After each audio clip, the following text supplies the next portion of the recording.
Hello fellow Sapiens, and welcome to Midnight Sapien.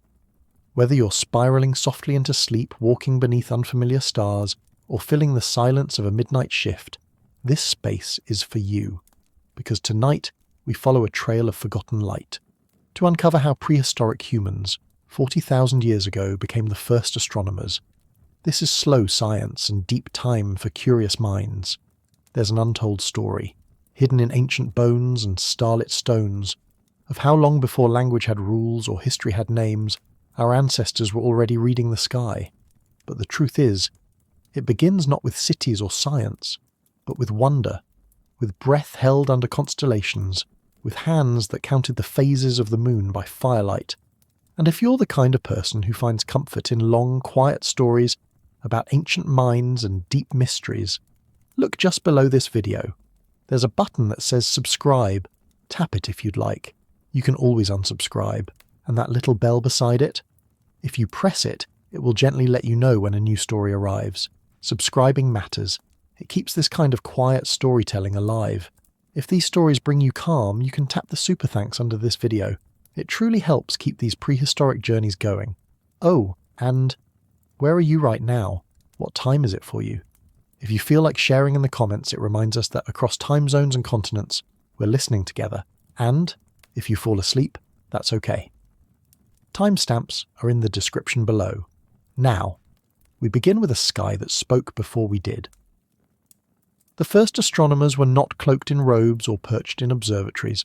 They wore no titles, carried no instruments, and left behind no written proof of their knowing. But they looked upward. Again and again, night after night they looked, and they remembered. 40,000 years ago, on the cold skin of a wild world, humans turned their faces to the stars and began to listen. This is where the story begins, not with the invention of science, but with the birth of attention. When the sky was not a metaphor or a myth, but a living ceiling, ablaze with meaning. And so we ask the question that begins our journey. Did the stars once speak to us? They did not speak in words, of course. They shimmered and burned in silence, casting their stories in light.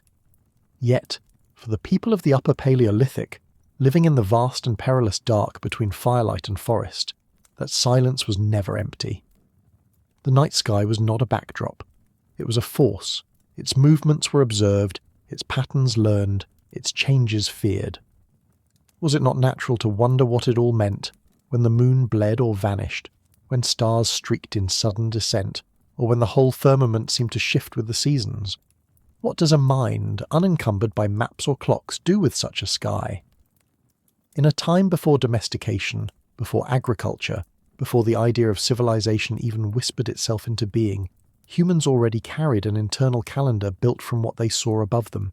They did not chart the heavens in parchment or stone, not yet, but in memory, in story, in the hush that fell across a camp when a child asked why one star followed another. It is easy to forget in our light-drowned cities that once the sky was a theatre of overwhelming presence, that to look up was not idle curiosity, but a form of reverence. And perhaps this is why fire and stars were never far apart. The fire was survival, heat, safety, cooking, comfort, but it was also attention. It pulled people close, held them in shared orbit, and opened the door to the sky. Around these flames, stories were told, and not just about the day's hunt or the river's rise, but about things that moved where no person could go, lights that never touched the ground, shapes that rose and fell and came back again. What happens when a child asks, why does that star return every year? What does it mean when the same cluster rises after the snow melts, or disappears just before the herds arrive? That is the quiet beginning of science, not with equations, but with the courage to wonder across generations. Noticing is not simple. To notice something once is an accident, but to notice it again, to pass it down, to remember across cycles of life and death, that is discipline. That is attention sharpened by necessity, devotion, and awe.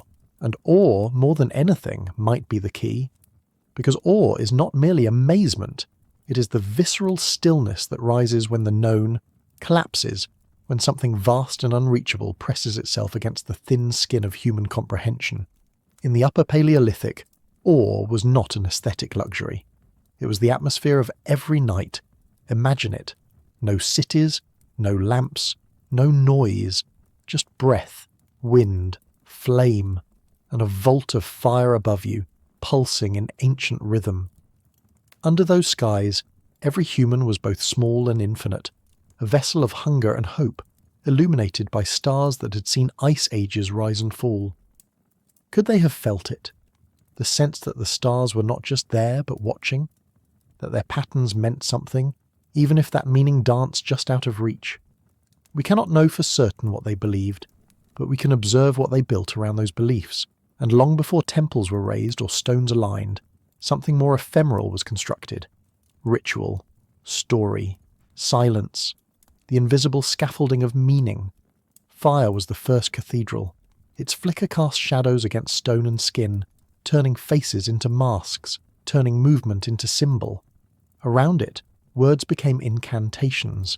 The people gathered not only to eat or warm themselves, but to share the invisible, the remembered, the imagined, the feared. The fire spoke in crackles and the sky listened in light. Were these not ceremonies of cosmic attention? We call them hunter-gatherers, but they were also pattern-gatherers.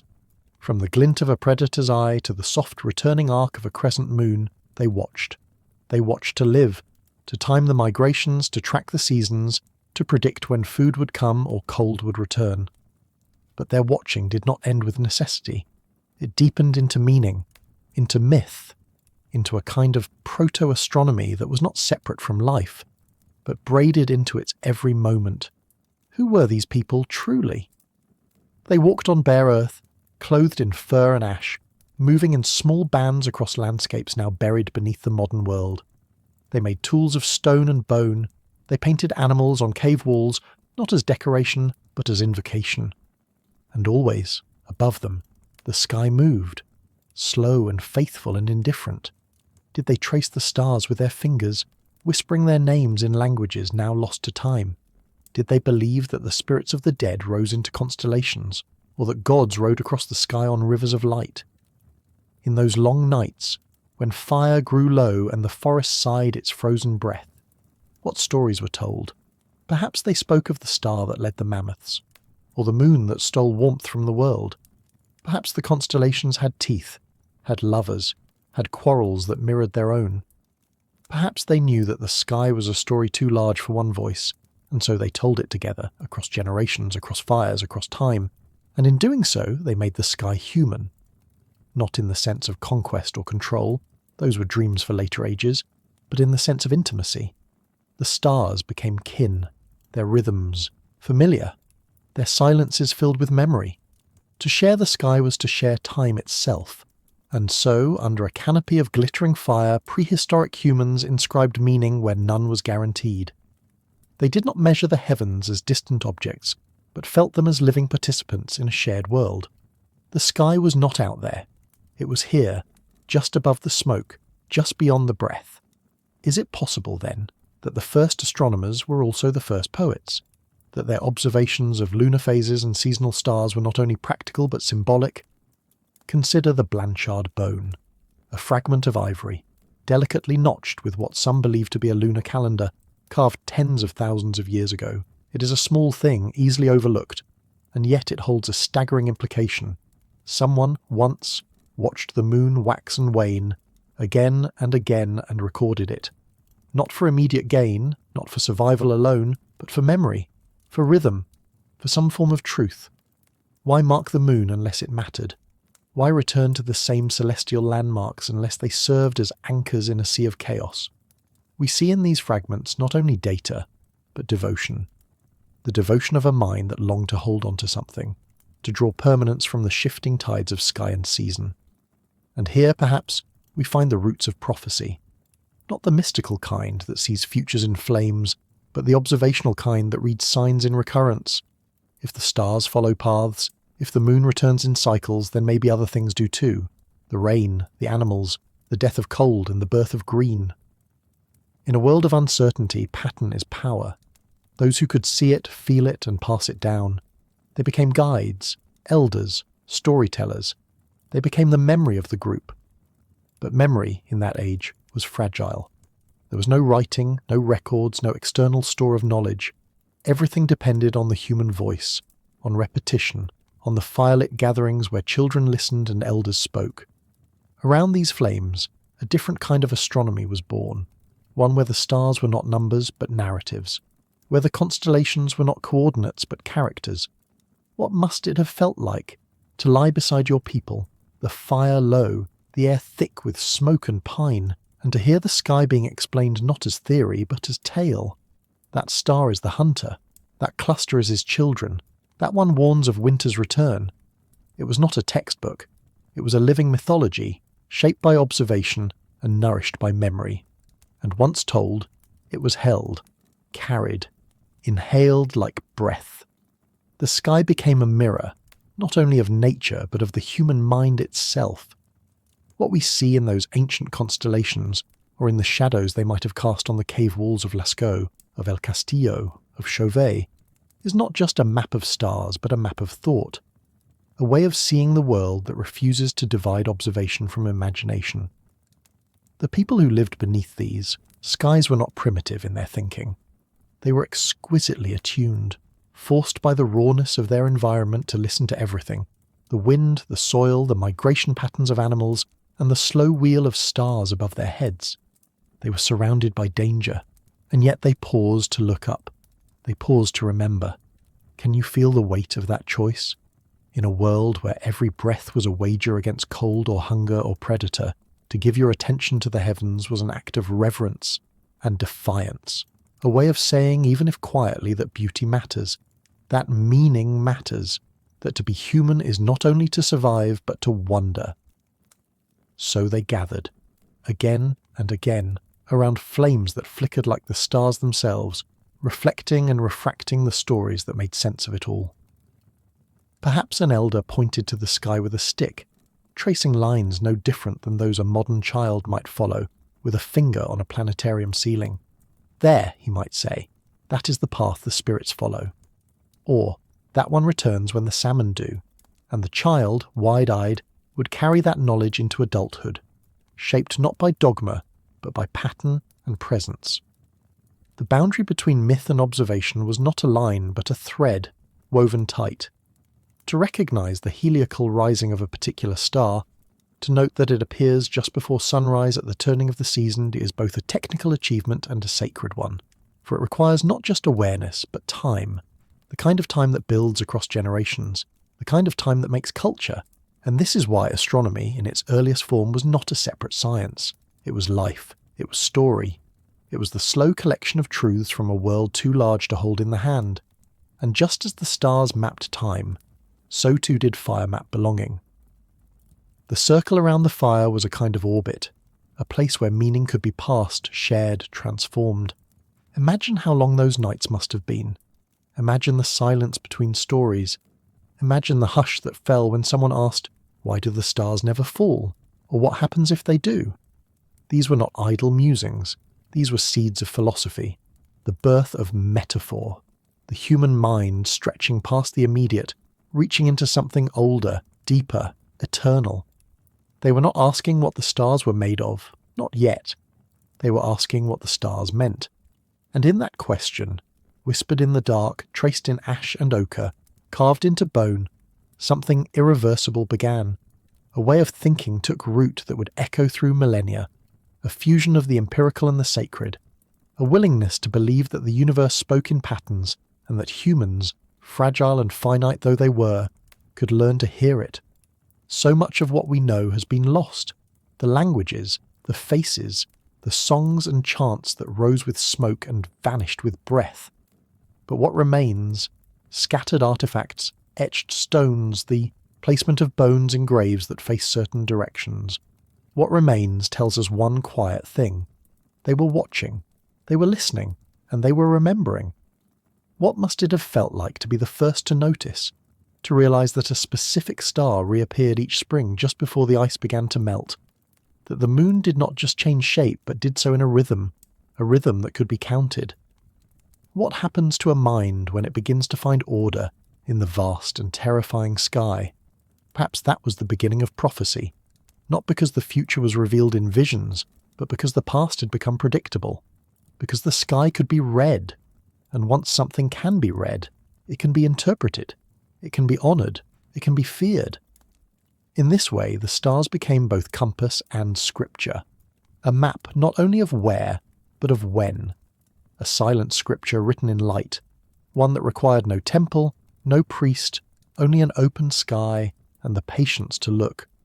Over time, the first astronomers were likely not scientists as we understand them now, but keepers of memory. Elders, dreamers, they did not separate the sacred from the seasonal, the practical from the poetic. It was all one long unfolding story, and the sky was its breathless narrator, and we, the descendants of those dreamers, still live beneath that same sky. But how rarely do we see it anymore? The stars drowned by cities, the silence broken by engines, the fire replaced by cold screens. Still, the sky is there, the same stars, the same cycles, the same silent questions. What have we forgotten that they knew? What rhythms have slipped from us, lost between satellite constellations and algorithms? And what might we recover, not just by studying, but by remembering how to wonder again? The first astronomers were not trying to explain the world, they were trying to belong to it. Their eyes found meaning in the night, and their voices gave it shape. Their stories carried light, not just through the dark around them, but through the dark within. And that is where all true knowledge begins, not with certainty, but with attention, with awe, with the soft, eternal question: did the stars once speak to us? Or are they still speaking now? Did the stars once speak to us? Or did we simply learn to listen? Somewhere in the long corridor of deep time, a change began, slow as the turn of the seasons, quiet as breath against moss. It did not arrive in ceremony or in conquest, but in attention. In the moments between hunger and fire, between danger and rest, the human mind began to ask, what are those lights above? Why do they return? Why do they move? The sky, once a passive backdrop of flickering lights, was becoming something else, a question. And for the first time, perhaps, questions themselves became sacred. Not all creatures ask. Many notice, many react. But the asking, the framing of the world as mystery, that is a threshold. It is the line where instinct becomes inquiry, where survival begins to braid itself with wonder. The ancestors who crouched in caves and trekked across frostbitten valleys were not yet builders of cities or keepers of scrolls, but they were already becoming something extraordinary. They were pattern makers, and this quiet, persistent desire to make sense of the cosmos would become the spine of all human knowing. But what made us capable of seeing the sky as a riddle at all? The answer perhaps lies deeper still, in the biology of our perception, the ancient machinery of brains built not for beauty but for survival. Pattern recognition is not a poetic gift, it is an evolutionary strategy, to recognize a rustle in the grass as threat, to track the footprints of prey across stone, to read a face, a tone, a gesture. The human mind, honed by danger and shaped by scarcity, became a device for detecting regularity in the chaos, the flicker of repetition, the echo of symmetry. These became anchors in a world that offered no guarantees. So when the moon changed shape, and then did so again, not once, but many times, the pattern was stored, not in parchment, not in charts, but in bodies, in breath, in shared story. And when stars vanished beyond the horizon, only to return weeks or months later, the same mechanisms fired: familiarity, anticipation, a sense, perhaps faint at first, that the world could be known. What must it have felt like to catch the rhythm of the sky for the very first time? To lie beside a sleeping child, your skin cracked from cold, your stomach raw from the day's hunger, and look upward, only to find that the stars had returned to the same place they were last season, that what seemed random had come back, faithful and unchanged. Would that not feel like mercy? Would it not feel like the universe, just for a moment, had given you something permanent, and from there, from that flicker of recognition, a flame was lit, a flame not just of light, but of meaning. And meaning once born does not fade, it deepens, it calls, it asks the mind to return again and again to look up and to ask more. Because asking does something unusual to the mind. It opens space. It introduces a trembling, humming gap between what is known and what is felt. In that gap, possibility grows, and in the Upper Paleolithic, possibility was as vital as fire. The humans who dared to see the heavens as more than ornaments of night were taking their first steps into symbolic thinking, the ability to let one thing stand for another, to bind meaning to shape, to let the visible gesture toward the invisible. Before they carved animals into stone or painted visions across cave walls, they carved questions into the world simply by noticing that the sky behaved like a storyteller.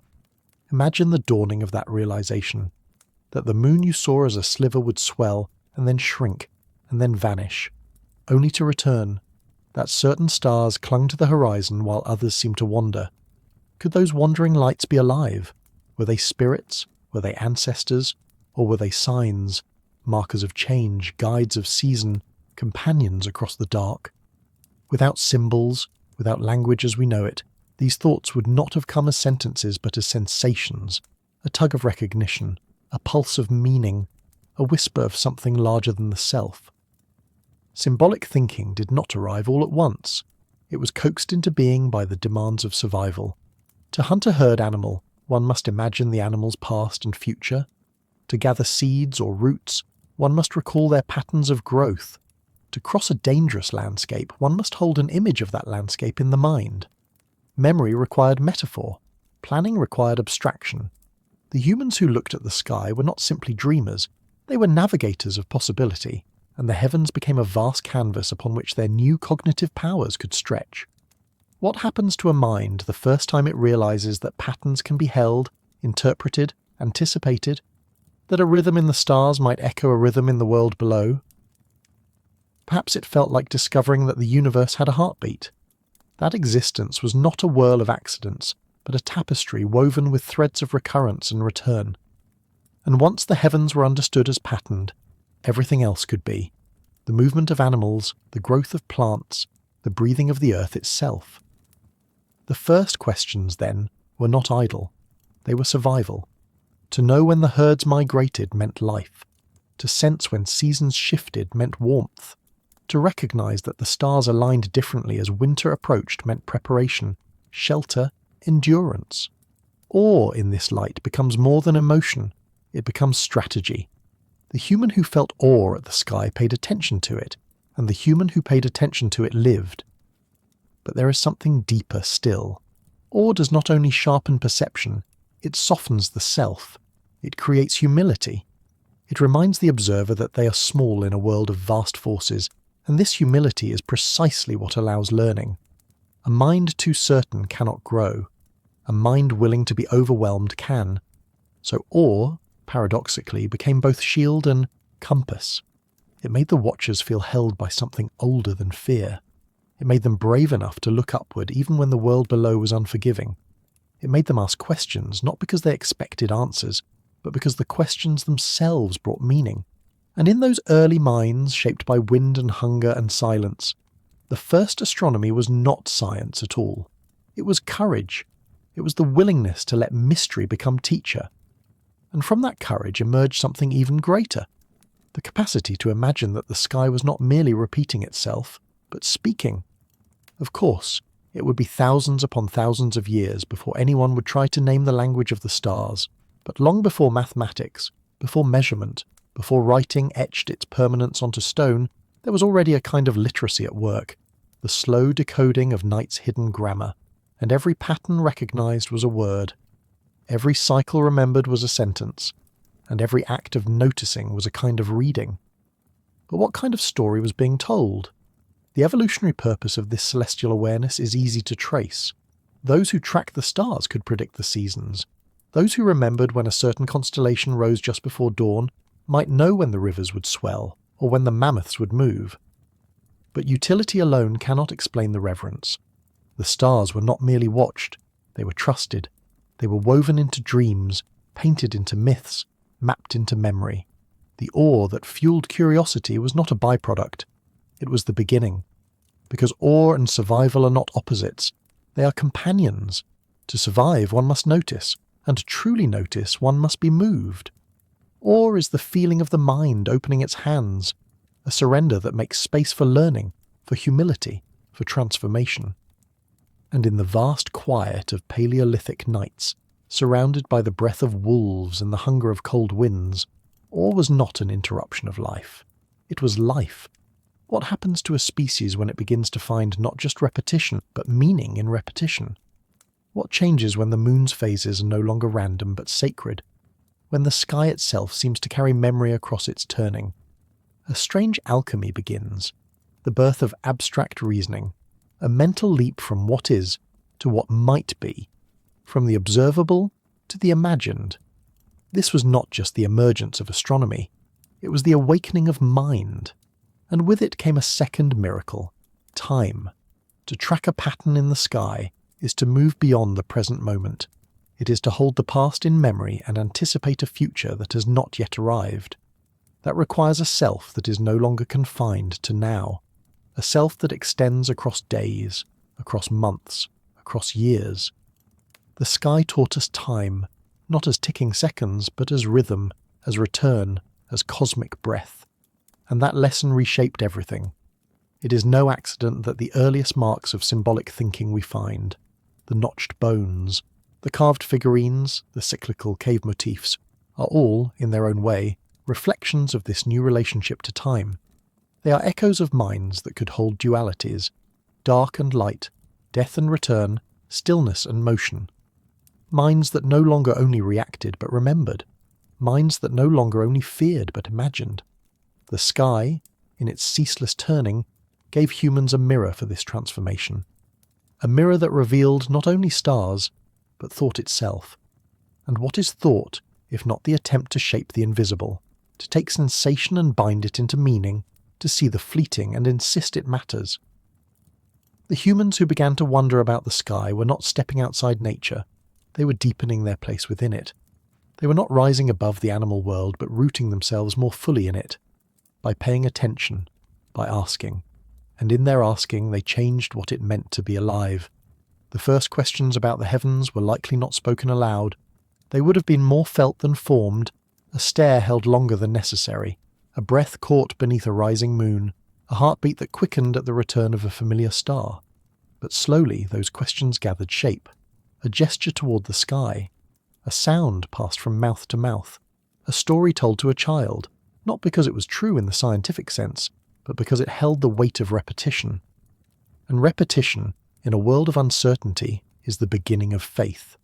Faith not in gods or dogma, not yet, but in the idea that the world could be read, that it meant something, that the lights above were not just ornaments or accidents, but signs.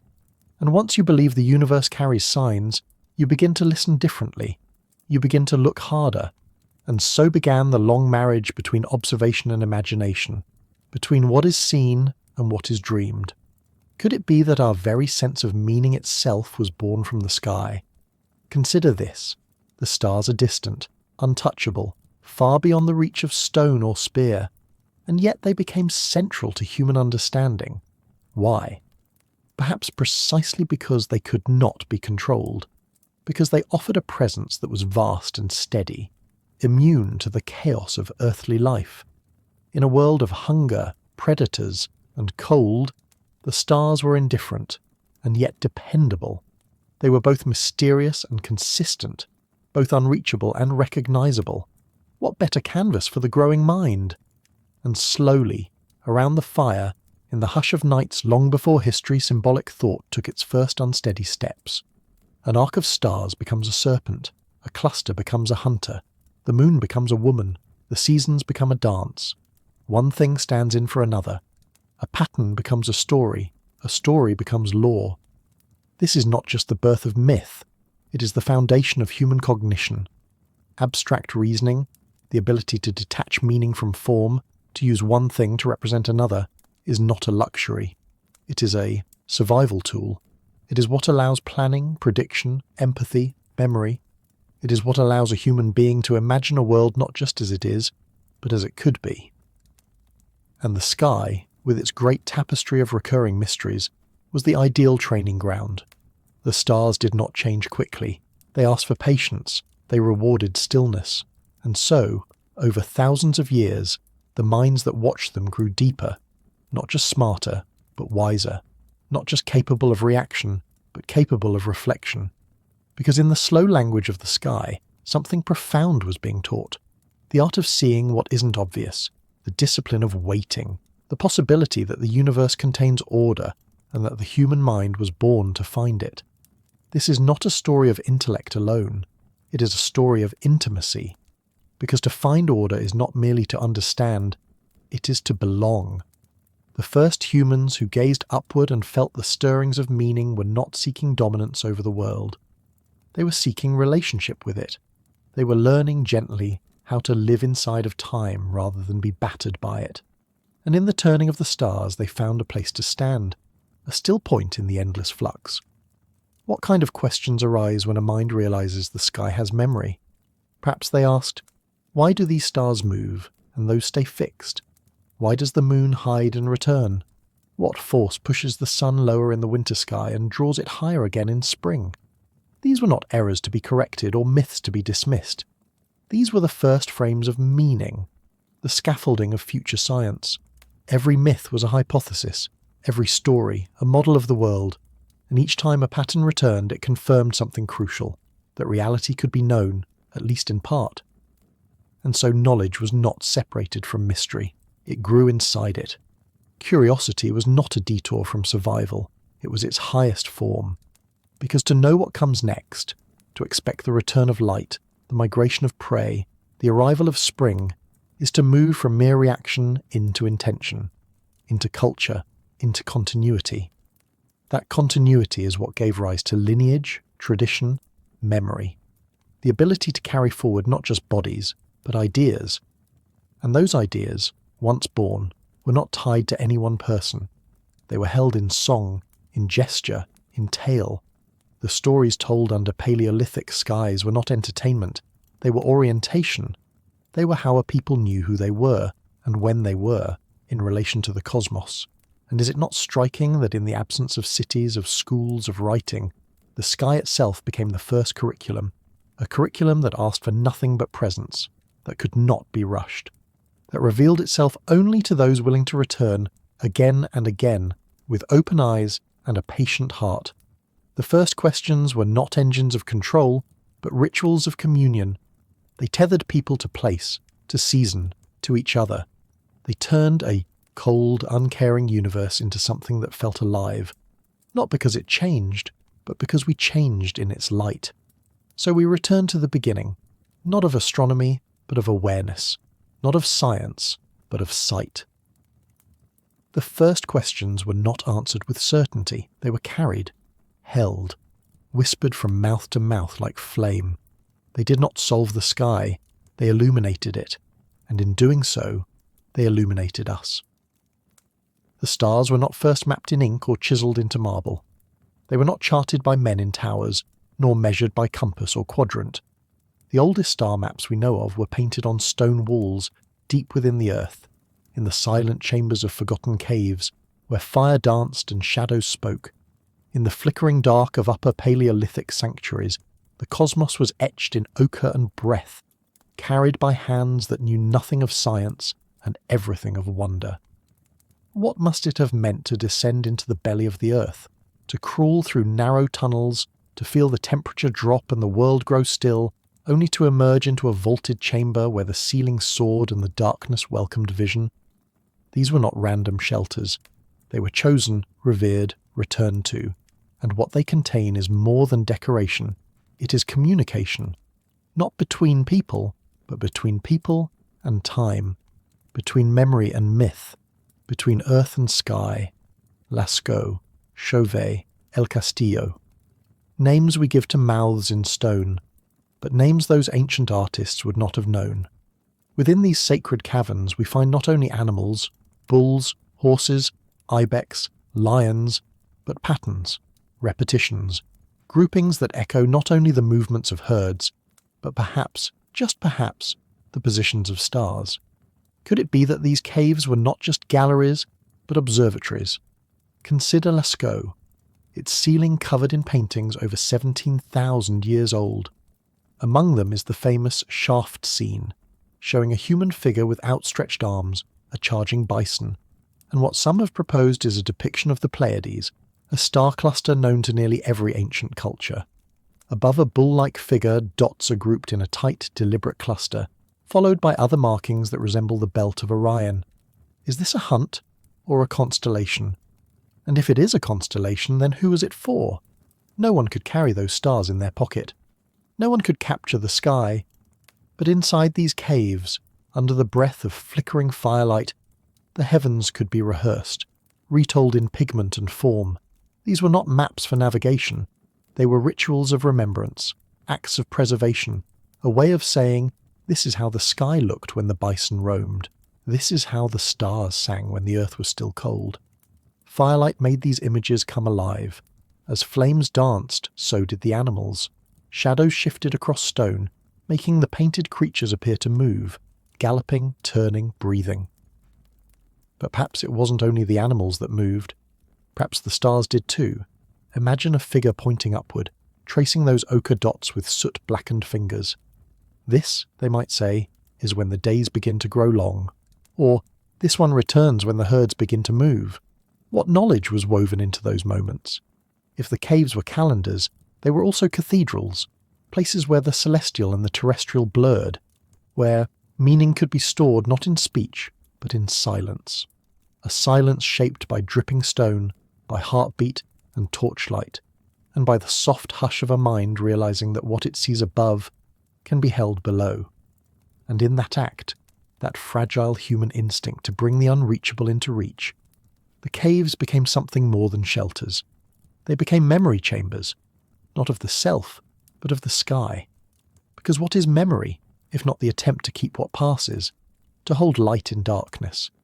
These walls, painted in ochre and charcoal, were not only scenes of earthly life, they were mirrors for celestial rhythms, fixed stars on shifting stone. We often assume the prehistoric mind was limited in scope, too rooted in survival to ponder the heavens. But these caves whisper otherwise. They tell us that survival and symbolism were not at odds, they were intertwined, that the hunt and the constellation were not separate stories but one, that when a bison charged across a cave wall it might also have been charging through the sky. How do we know this? We begin with the patterns. In several sites, not only Lascaux, but also in Chauvet, in La Pasiega, in Altamira, animals appear again and again with dots, lines and strange geometries beside or above them.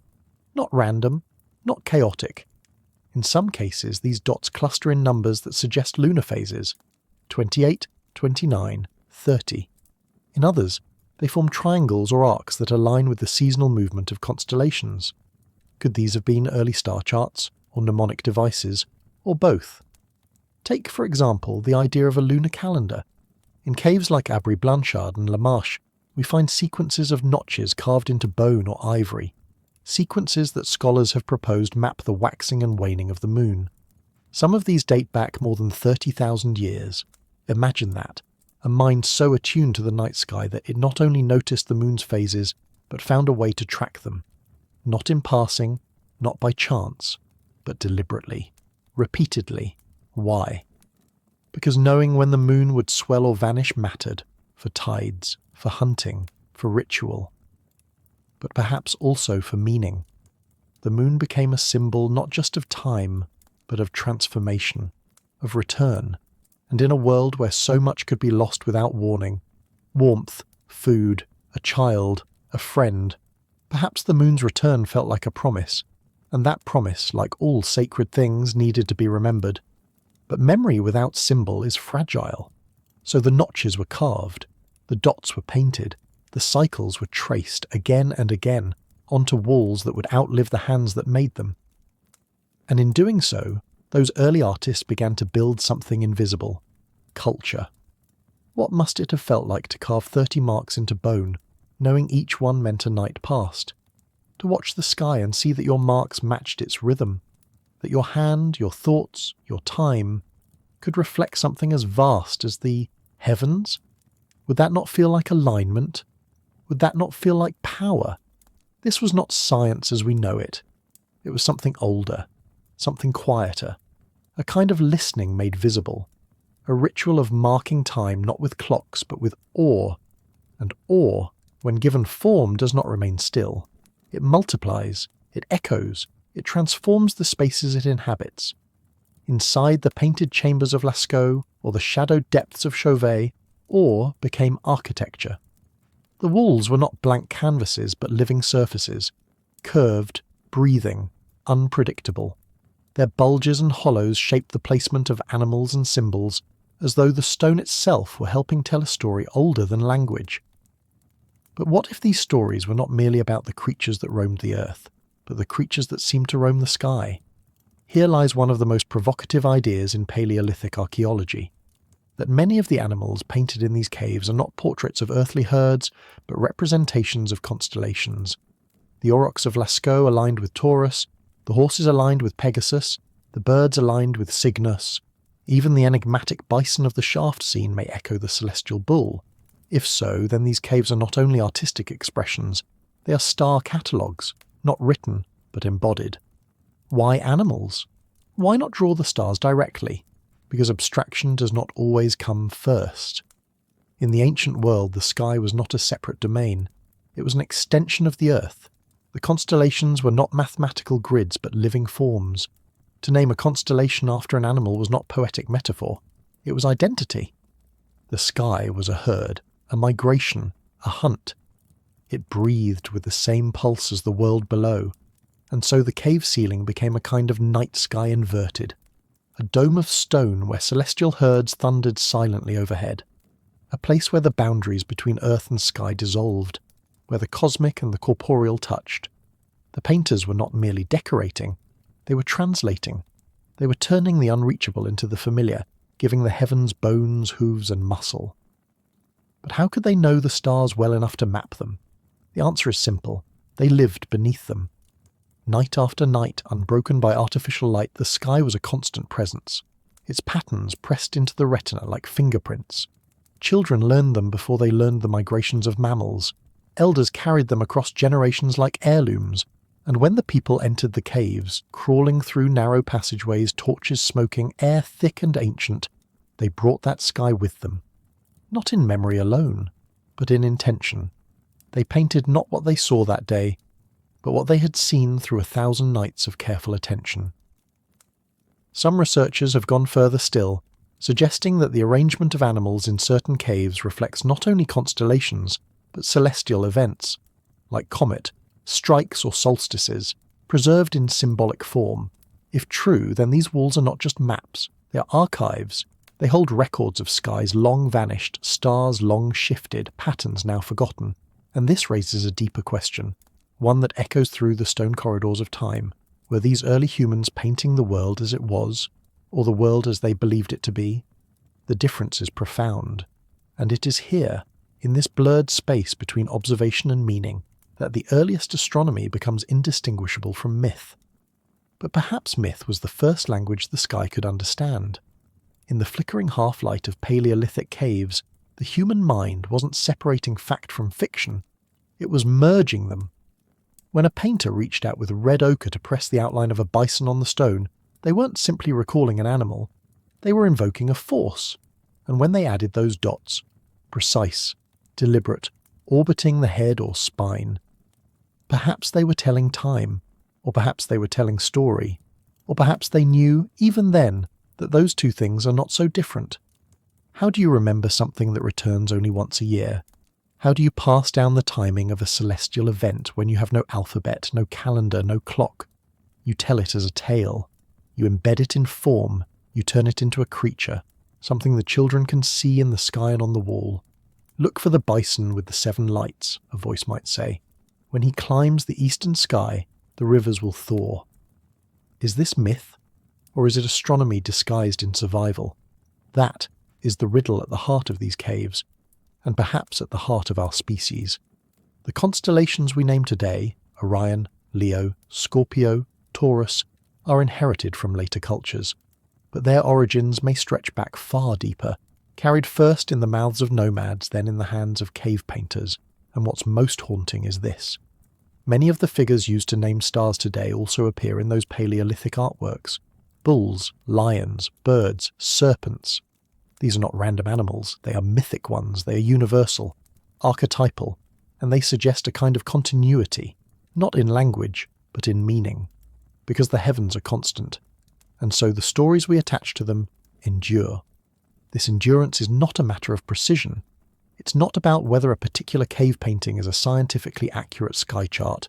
It's about the impulse, the act, the undeniable evidence that human beings, at the very beginning of symbolic expression, were already reaching for the stars, already trying to tether the eternal to the fleeting, already turning the night sky into a teacher, a calendar, a god, a home, and in that reach they found something astonishing. The idea that knowledge could last longer than the knower, that memory could be made external, painted on stone, carved into bone, passed down not through genetics, but through culture. The cave then becomes not just a shelter or a sanctuary, it becomes a time machine, a vault where one generation whispers across 30,000 years to the next, where the shape of a horse, lit by torchlight, can still gallop across the ceiling, and where the dots beside it still ask their quiet, stubborn question, what if this is the sky? And what if the sky remembers us? Perhaps it does, not as names or nations, but as gestures, as patterns, as quiet watchers who once paid it the highest form of attention, reverence. The people of the Upper Paleolithic did not aim to master the stars. They aimed to mirror them, to live by their rhythm, to mark their return. And in so doing, they bound the celestial to the earthly and the eternal to the intimate. What survives today are fragments, a flick of ochre here, a row of carved dots there, bones etched with tally marks, walls that breathe with pigment and pulse with silence. They do not shout, they do not explain, they do not justify their existence, and yet they endure, more eloquent in their mystery than 1,000 volumes of precise data, because they carry not just what was seen, but what was felt. The caves hold more than images. They hold decisions. The decision to remember, the decision to return year after year to repaint a bison in the same alcove, to carve a new series of marks beside an old one, to trace the arc of a celestial truth in the soft, crumbling dark. These were not random acts. They were rituals of preservation, acts of transmission. And who was it for? Not just for the next generation, but for time itself. For the possibility that someone, far beyond the horizon of their own lifespan, would see what they had seen, would wonder what they had wondered, would carry the thread forward. Isn't that what every story wants? To be remembered, to be felt again. So here we are, thousands upon thousands of years later, walking through the dim halls of museums, zooming into high-resolution scans of painted stone, drawing lines between dots, wondering if we're seeing a lunar cycle, or a prayer, a constellation, or a dream. And in that wondering, we are not so different from those who came before, because to gaze at the walls of Lascaux or Chauvet is to realise that the sky, once painted, becomes permanent, not fixed in orbit, but fixed in meaning. It becomes more than light. It becomes language, a way of knowing that bypasses the need for words, a way of saying, I was here, I saw this, I believed it mattered. And isn't that what it means to be human? To seek permanence in the impermanent, to chase the stars into stone, to carve the moon slow, vanishing into a piece of mammoth bone, to carry not just tools and fire, but symbols, memory, attention. They did not have telescopes, they had torches, they had pigment, they had time, and most of all, they had the willingness to look, to wonder, to wait. And so the first maps of the stars were not drawn for direction, but for devotion, not to measure the cosmos, but to meet it, not to tame the heavens, but to feel at last that they belong to them, and that, maybe, we still do. Before there were clocks, before sundials, before even the idea of a year, there was the moon, and it was enough. Long before we built cities or planted crops, before we divided days into hours and years into decades, we watched the moon.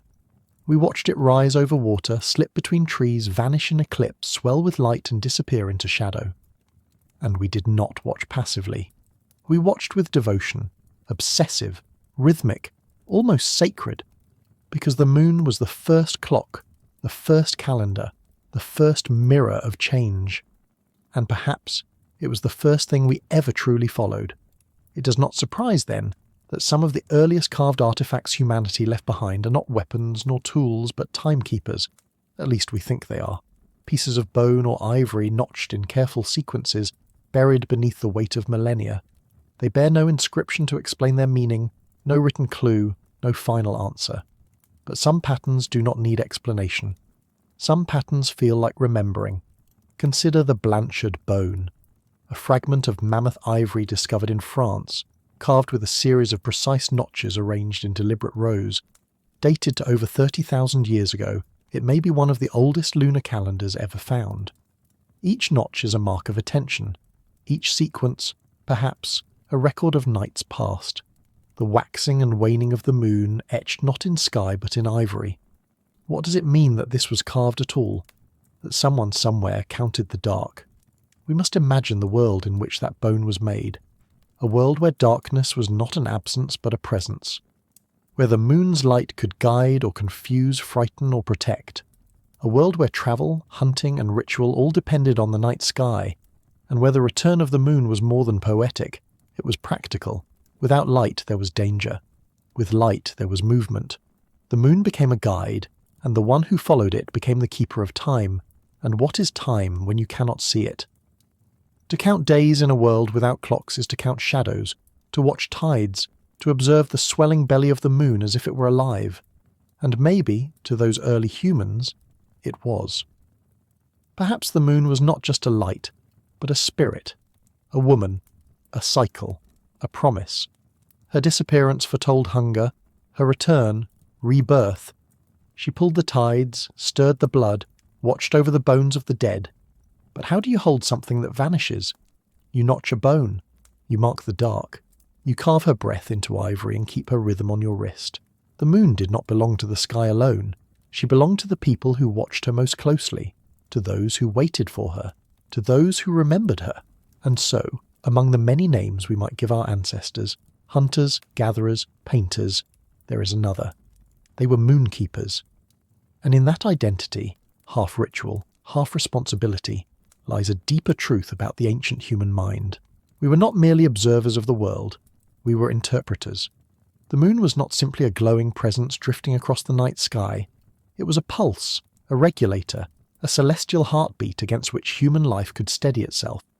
And so those who watched the moon were not recording numbers. They were recording meaning. They were holding on to a rhythm that the world itself depended upon. Imagine the earliest humans walking along a frozen riverbank, the wind knifing through fur cloaks, the distant silhouettes of mammoths drifting like ghosts across a white horizon. Above them, the moon hung low, thin as a blade or round as a shield depending on the night. Its shifting shape was the only predictable thing in a world that offered almost no certainty. It governed not only night travel but the tides of coastal life. It influenced the migration paths of fish, the timing of shellfish harvests, the behaviour of nocturnal animals. To know the moon was to know opportunity. But beyond its practical role, the moon carried a more intimate power. It mirrored the rhythms of the human body, especially the cycles of fertility. Across countless cultures separated by oceans and millennia, myths intertwine the waxing moon with swelling life, the full moon with fertility, the waning moon with rest and return. Is it coincidence that the lunar cycle and the menstrual cycle align almost perfectly? Or did ancient women become the first astronomers, the first recorders of time, mapping their own bodies in tandem with the sky? What must it have felt like for a Paleolithic woman to notice that her cycle matched the moon's? To understand her body not as isolated flesh, but as a participant in a celestial rhythm? Was the moon a companion, a teacher, a warning, a guide? Whatever the answer, one thing is certain. The moon's phases became woven into the fabric of ritual life, in fertility rites, in healing ceremonies, in the marking of seasons. And wherever ritual grows, story follows. In the torchlit caves of our ancestors, the moon was invoked not only through marks and notches but through ceremony. Imagine a group gathered near the cave mouth, the cold night bright under a swollen full moon, shadows stretching across stone, elders chanting rhythms remembered from the generations before, children staring wide-eyed at the glowing orb overhead. The moon's light was more than illumination, it was presence, a visitation from a force both familiar and unknowable. Within these gatherings, knowledge passed not as instruction, but as myth. Someone would gesture to the moon and say, "When she grows fat, the hunt will be good," or "When she disappears, beware, the world grows thin with her." These statements weren't mere superstition. They were observations encoded as story, transformed into the earliest astronomy, a science rooted not in calculation, but in narrative. And the notched bones, carved with such care, were not separate from these rituals. They were extensions of them, physical anchors to hold the moon's rhythm in human hands. Each mark was a memory made tactile, each sequence a bridge between the present and the returning. Because to track the moon was not just to watch time pass, it was to participate in its passing. And participation, in the Paleolithic world, was not passive. To be in rhythm with the moon was to act, to mark, to remember, to align. The moon's journey was not merely witnessed, it was mirrored in stone and bone and fire. In this mirroring, something extraordinary happened. Time, once vast and formless, became graspable. The moon allowed humans to create structure in the deep blur of prehistory, and so it became one of the first true frameworks for the human imagination. What does it mean to imagine time? It means to see beyond the present, to hold not only the now, but the next. It means to expect, to prepare, to feel the weight of future nights even as the current one unfolds. And the moon, in her quiet consistency, made that possible. A crescent tonight meant fullness would follow. A vanishing moon foretold her return. This pattern, elegant, repetitive, assured, gave birth to foresight. And foresight is the beginning of civilization. Even before agriculture, before the sowing of seeds or the domestication of animals, humans were sowing something else, a sense of temporal belonging. Through lunar timekeeping, they began to root themselves in cycles far larger than a single life. They began to live by phases rather than events. It was no longer just the day the hunt succeeded, but the second night after the new moon. The lunar calendar was not just a tool, it was a language, a slow, quiet lexicon of light and dark, and like all languages, it evolved. In Africa, Europe and Asia, archaeologists have uncovered bones and stones engraved with repeating sequences of 28 to 30 marks, numbers that correspond with astonishing precision to the length of a lunar month. The Ashango bone, discovered near the headwaters of the Nile, contains groups of notches that some scholars believe represent lunar computations. Though the interpretation is debated, the intent is clear. This was not idle carving. It was counting, with purpose, with pattern, with patience, and where there is pattern, there is often ritual. Imagine a group gathered beneath a waxing moon, notching a new mark into bone with each passing night. It is more than observation. It is ceremony. The moon becomes a calendar, yes, but also a participant, a presence to be acknowledged. Perhaps a chant accompanied each notch. Perhaps the bone was passed hand to hand. Perhaps the death of a moon, the long dark nights that followed, became moments of mourning, and her return, a moment of relief, of rebirth. From these roots, lunar symbolism flowered. Across millennia, in cultures still thousands of years away, the moon would become a goddess, a grandmother, a mother of tides and dreams. But even in the deep Paleolithic, her identity was already forming. She was time made visible, the night's whispering clock, a shape-shifting oracle who came not with thunder or voice, but with quiet consistency, and the unwavering invitation to follow, and follow we did. Through seasons and migrations, through hunger and abundance, through darkness so thick the stars themselves felt like wounds in the sky.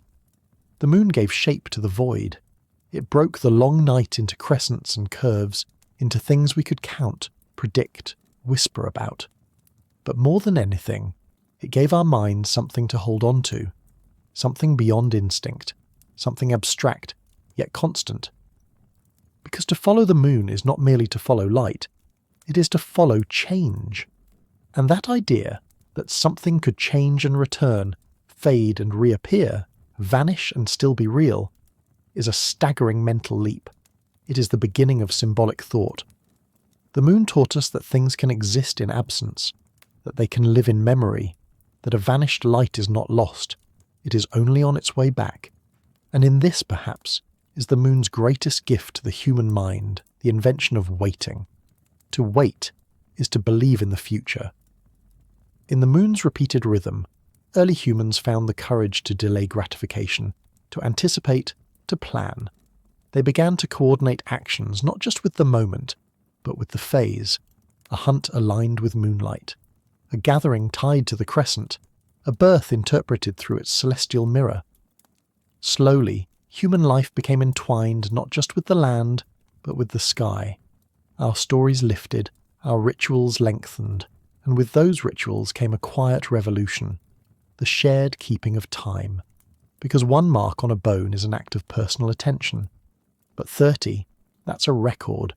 And when that bone is passed from one person to another, from mother to daughter, from elder to youth, it becomes a lineage of knowledge. The moon became not only a private guide, but a communal metronome, a heartbeat shared across generations, binding people to one another through common rhythm. Even now we feel it. Though we no longer live by the moon, its pull is still inside us. We speak of moody as if the moon had a temper. We say once in a blue moon without knowing what it means. We cut our hair, plant our crops, hold our ceremonies by the moon.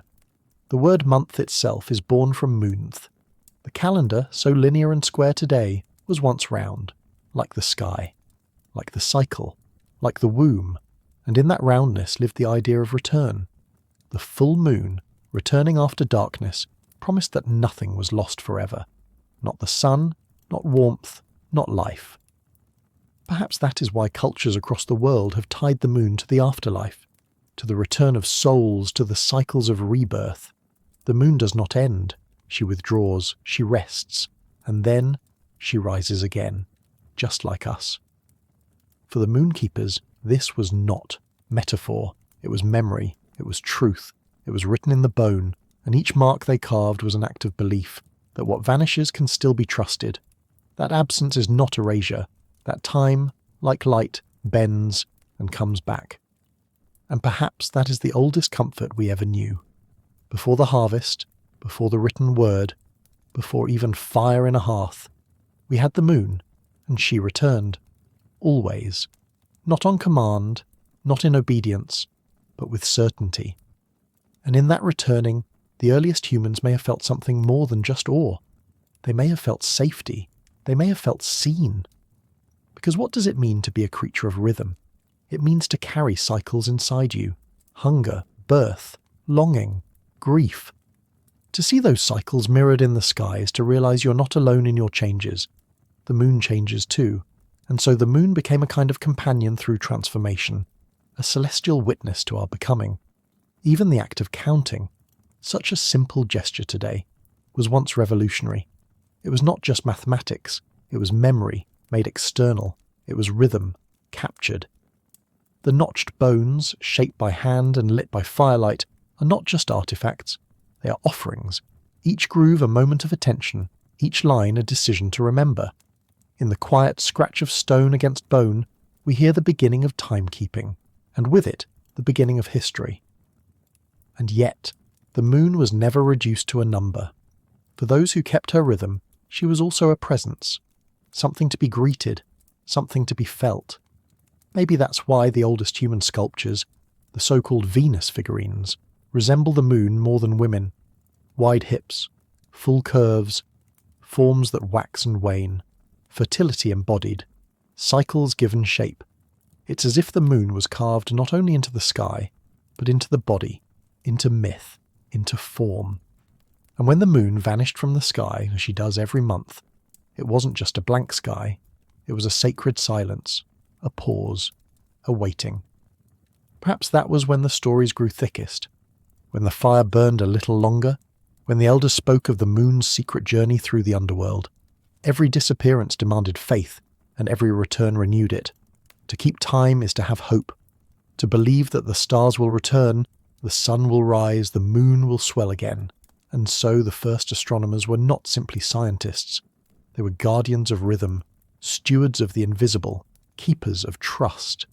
They carved that trust into mammoth bones, marked it with stone blades, passed it hand to hand in cold caves and moonlit clearings, and they left those bones behind, not as proof, but as presence, so that we, thousands of generations later, could find them, could hold them, could wonder. And in our wondering, we do what they once did. We look up. We search for patterns. We count the days. We wait for the light to return. Because deep down, beneath the noise of cities and the tick of clocks, we are still moonkeepers, still listening to the rhythm, still learning how to mark the passing of time with reverence.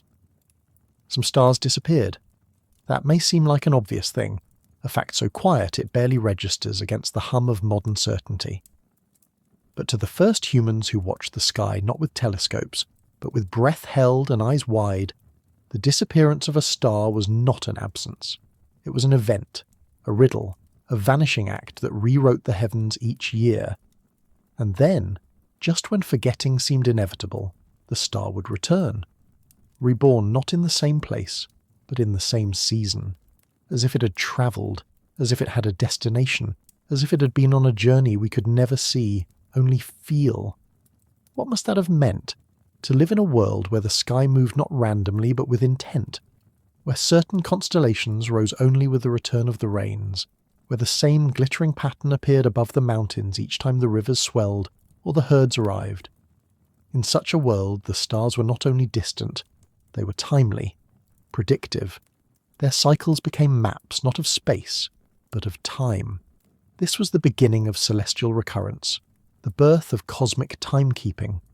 Long before clocks and calendars, before equinoxes were named or solstices carved into stone, there was another kind of measurement, the heliacal rising. A single star, unseen for months, suddenly rising just before dawn, briefly visible in the golden hush before sunrise. That was the moment. That was the signal. The world had turned. A new season had arrived, and among all the stars a few stood out like fire among coals. Sirius, Orion, the Pleiades. They were not just bright, they were patterned, memorable, uncanny. The Pleiades, a tight cluster of stars so delicate they seemed to shimmer in unison, a frozen breath of light. Orion, bold and sprawling, his belt unmistakable even in a sky thick with winter. Sirius, the brightest of them all, a beacon of impossible precision. But brightness was not their only gift. They rose and vanished at consistent moments across the year. Sirius in particular became a seasonal marker, its heliacal rising tightly linked to summer's arrival in the northern hemisphere. Later in ancient Egypt, it would announce the flooding of the Nile, and with it, the entire agricultural calendar. But even in the Paleolithic, long before civilization coalesced along riverbanks, humans noticed. They saw the reappearance of these celestial giants and felt something shift. Because how could something so far away arrive on time? To witness this return was to witness a kind of order. Not the order of laws or rulers, but the quiet rhythm of the universe itself. Steady, recurring, beautiful. And to early humans, that was more than a comfort. It was a revelation. It meant the sky could be trusted. And if the sky could be trusted, perhaps the world was not chaos, but pattern. Perhaps the great beasts and the rains, and even the birth of children followed rhythms too vast to hold, but not too vast to glimpse. And so we looked up, again and again, waiting for the giants to rise, because once a pattern is noticed, it cannot be unseen, and once a rhythm is felt, it becomes a kind of heartbeat, not of the body, but of the world itself. The early humans who watched those heliacal risings were not only observers, they were listeners. They listened to the silence before dawn, to the breath of the wind through long grass, to the subtle shift in the chorus of night creatures as a familiar star pierced the horizon. How could they not wonder whether the return of that star was speaking to them, or through them, or for them? In this way, the heavens became a script, not written with ink but with recurrence. Consider Orion, the celestial hunter. In winter he strode boldly across the sky, his belt unmistakable, his form powerful and commanding. But as the year grew warm, he slipped below the horizon, swallowed by the sun's glare, leaving behind a sky that seemed quieter, emptier. His departure and return were not merely observations, they became metaphors. Was he travelling? Was he hunting in another realm? Was his absence a sign of change? And then, the Pleiades, the delicate cluster often described as 7 sisters, though only 6 are easily visible to the human eye, shimmered each autumn in the cool, brittle air, just as the great herds prepared their long migration. Was this coincidence? Or did the Paleolithic mind find comfort in imagining the Pleiades as guides, as celestial companions leading life southward or northward depending on the season? The tight grouping of those stars made them unmistakable, a natural mnemonic, a memory anchor for a people without written symbols. And what of Sirius? To see Sirius return was to feel the year turn. It was a moment of luminous precision, the sky's most radiant guardian reappearing after weeks of invisibility. Even without agriculture, even without fixed settlements, the rhythm of Sirius mattered. It may have signalled when the great rivers swelled, when freshwater fish were abundant, or when coastal tides shifted their patterns. For nomadic peoples, this could mean life or hunger, journey or rest. But how do you make sense of celestial disappearance? Imagine standing in the pre-dawn darkness, watching the horizon with the same anticipation you feel when searching for a distant friend. The star that guided you last season has been gone for months. The cold has shifted, the herds have thinned, and suddenly, brilliantly, there it is, piercing the veil of morning. A pinprick of white fire, a signal older than memory. Is that not magic of the quietest kind? And once the pattern repeats, once the same star returns in the same season, how could it not reshape the human mind? How could it not plant the seed that the world was ordered, that the seasons were not whims but cycles, that chaos was not chaos but rhythm waiting to be understood? This realization, that the heavens moved with purpose, altered everything. It meant that time was not just passing, it was returning. It meant that the stars were not only lights, they were messengers, and in their rising and falling, humans glimpsed a truth profound enough to echo across millennia. The universe was patterned, predictable, knowable, and we belonged to it. What followed was not only observation, it was participation. To witness a star's return was not simply to note it, but to fold it into the rhythm of life. As constellations appeared and vanished with the seasons, people began to tether their movements, their rituals, even their identity to the sky. Celestial recurrence wasn't just knowledge, it was alignment. For nomadic communities, stars like Orion and the Pleiades became more than nighttime decoration. They were navigational guides, silent companions through dark terrain. A group travelling by moonlight could fix their course against the steady arc of the belt, or judge the change in season by the height of the Pleiades in the early evening sky. With no maps but memory, and no compass but the heavens, this was not metaphor. It was survival. But movement through space eventually opened the doorway to something subtler. Movement through story. If the stars returned, and if they returned at the same moment each year, could they also be telling a story as they moved? What was Orion hunting when he disappeared below the horizon? Who were the seven sisters fleeing through the cold? The constellations, though silent, began to speak, not in words, but in shape, in sequence, in seasonal presence. The sky became narrative. Rituals formed around these appearances.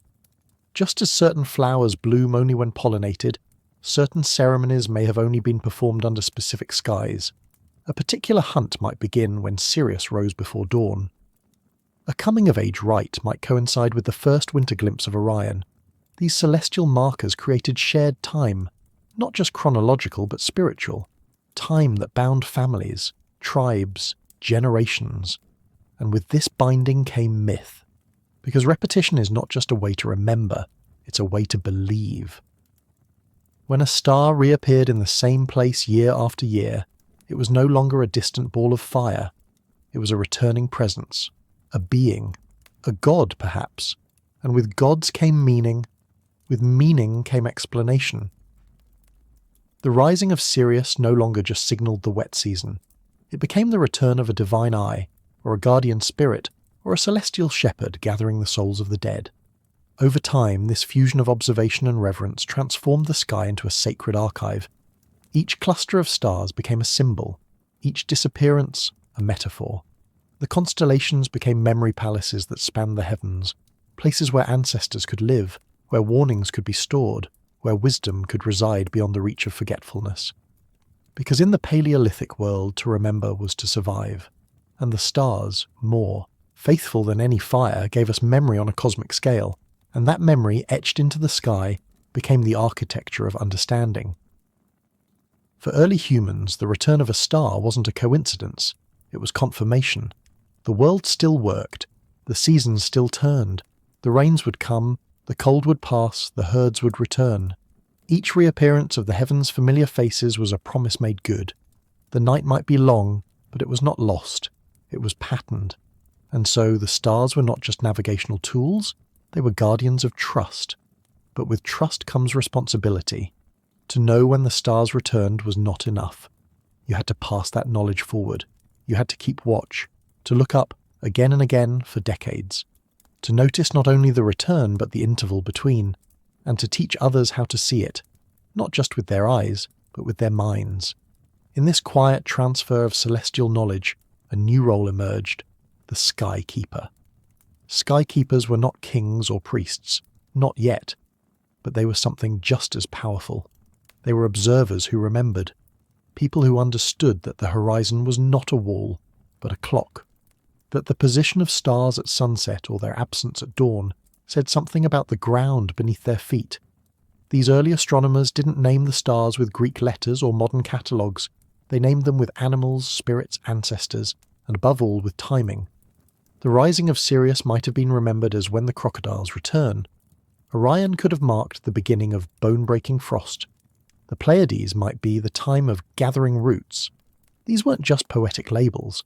They were the first human attempts to merge the outer world with the inner one, to weave together the sky's unchanging rhythm with the irregular beat of daily life. And in doing so, they wove together mind and cosmos. Every appearance of a constellation told a story, but it also delivered instruction. This is when we should move. This is when we must prepare. This is when the old ones die, and the young must lead. There was no calendar pinned to a wall, there was only the sky, and those who listened. And over time, listening became a form of science, and science became a form of reverence. These seasonal risings and disappearances also taught an early lesson in perspective. To see a star vanish was not to see it die. It was to realize that you had turned away from it, that the Earth itself, your body's foundation, was in motion. Of course, the people of the Paleolithic didn't have our understanding of planetary orbits, but they had a feeling, a suspicion, that we were part of something vast and circular and returning. That time was not a line, but a wheel, and so the constellations were not decorations.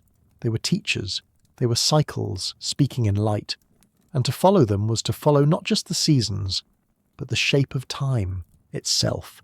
And once you begin to see time as a shape, not a vanishing stream but a returning path, you begin to live differently. You begin to understand that the universe does not simply move forward. It turns, it spirals, it cycles, and in each return there is not just sameness but deepening. The stars do not come back as they were. They return in the context of memory. They return to people who have changed, grown, aged. Their reappearance is both reunion and reminder. That was the power of celestial recurrence. It tethered the human heart to eternity.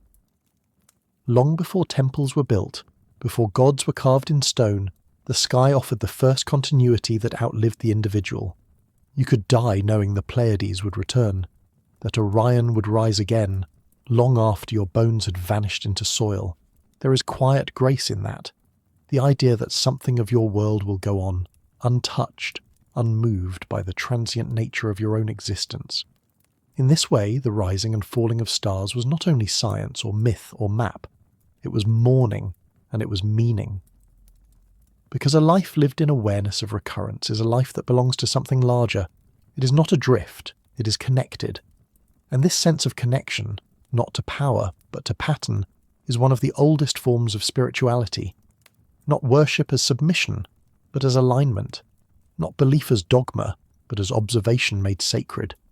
That's why these ancient constellations, etched into memory long before they were etched into stone, still remain in our sky today with their old names and their old stories. Because those stories were never just about the stars, they were about us, about how we learned to see beyond survival, how we learned to wait and to wonder and to return.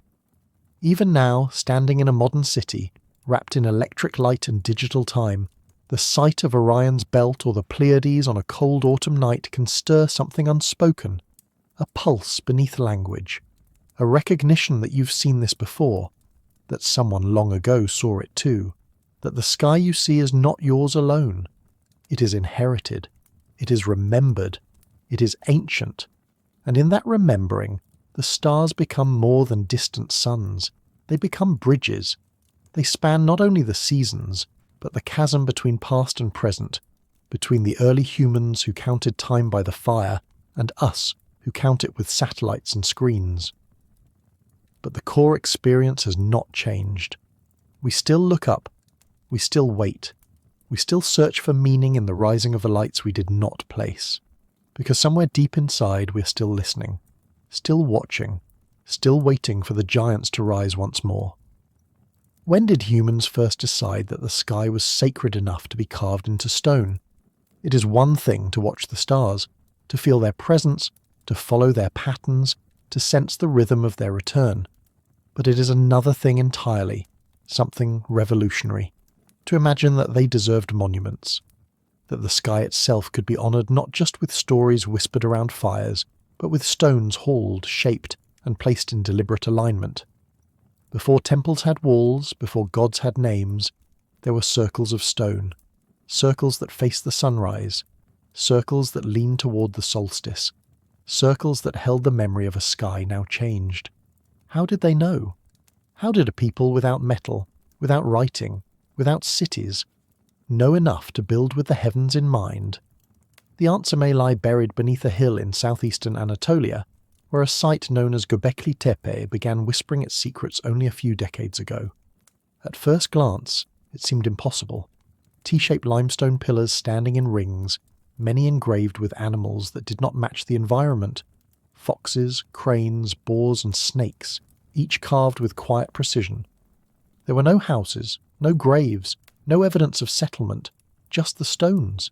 And yet these megaliths were placed with intention. Not scattered randomly, but arranged in circles that may have encoded something more enduring than myth, the sky itself. Was Göbekli Tepe a map, a memory, a monument? Archaeologists debate the alignments. Some argue that the central pillars frame the rising of Sirius, the first star to return to the pre-dawn sky after its long absence, heralding the turning of the year. Others suggest solstitial alignments, linking the orientation of these enclosures to the longest and shortest days, as if the very architecture was calibrated to the breath of the sun. Still others see patterns too subtle, too layered, hinting not at celestial navigation, but celestial reverence, a space designed not to track the stars but to honour them. What happens when myth becomes architecture? What happens when ritual begins to leave shadows? Göbekli Tepe was not alone. Across Europe, megalithic structures began to rise, stone circles in Britain, passage tombs in Ireland, standing menhirs in France. Many were aligned with uncanny precision to the rising and setting sun on solstices or equinoxes. Some were attuned to the lunar standstill, a slow, multi-year wobble in the moon's path that only a patient, sky-watching culture would ever notice. These were not the products of chance. They were memories in stone, rituals frozen in alignment. But what were they waiting for? The return of the light? The rebirth of the world? Or something older still? The echo of a belief that meaning itself was written in the heavens, and that by carving the earth in its image, humans could hold on to something larger than themselves. If fire was our first technology, then stone was our first cathedral. And like all cathedrals, these early monuments were not built for shelter, nor for storage, nor even for gathering in the way we might imagine. They were built for orientation, not toward a point on the horizon, but toward meaning itself. When a group of ancient builders hauled monoliths across miles of rugged land and lifted them upright with nothing but rope, will, and communal breath, they were performing an act of devotion. Devotion not to power, but to pattern, not to rulers, but to the sky. Why carve the heavens into the earth unless you believed the heavens were speaking? Why align stone with sunrise unless sunrise was a message? To understand the depth of this devotion, imagine the world as it must have appeared to those early builders. Settlements were forming, nomads were slowing, ritual life was expanding. The stars, once companions of constant movement, now hovered above people who were beginning to stay in place. And with that stillness came a new question. If the sky had guided humans across the land for thousands of years, could it now guide them through time itself? Göbekli Tepe seems to whisper yes. The enclosure's T-shaped pillars rise like frozen giants, their surfaces carved with creatures that feel not random but symbolic. Cranes with outstretched wings, foxes mid-stride, serpents curling like flames. Some researchers believe these animals form a celestial code, that each species corresponds to a constellation, that each pillar records a moment in the sky's turning. Even if this interpretation proves only partly true, the implication remains profound. These stones were not inert. They were narrative. They were memory. They were cosmos made tangible. And once an idea becomes tangible, it becomes transmissible.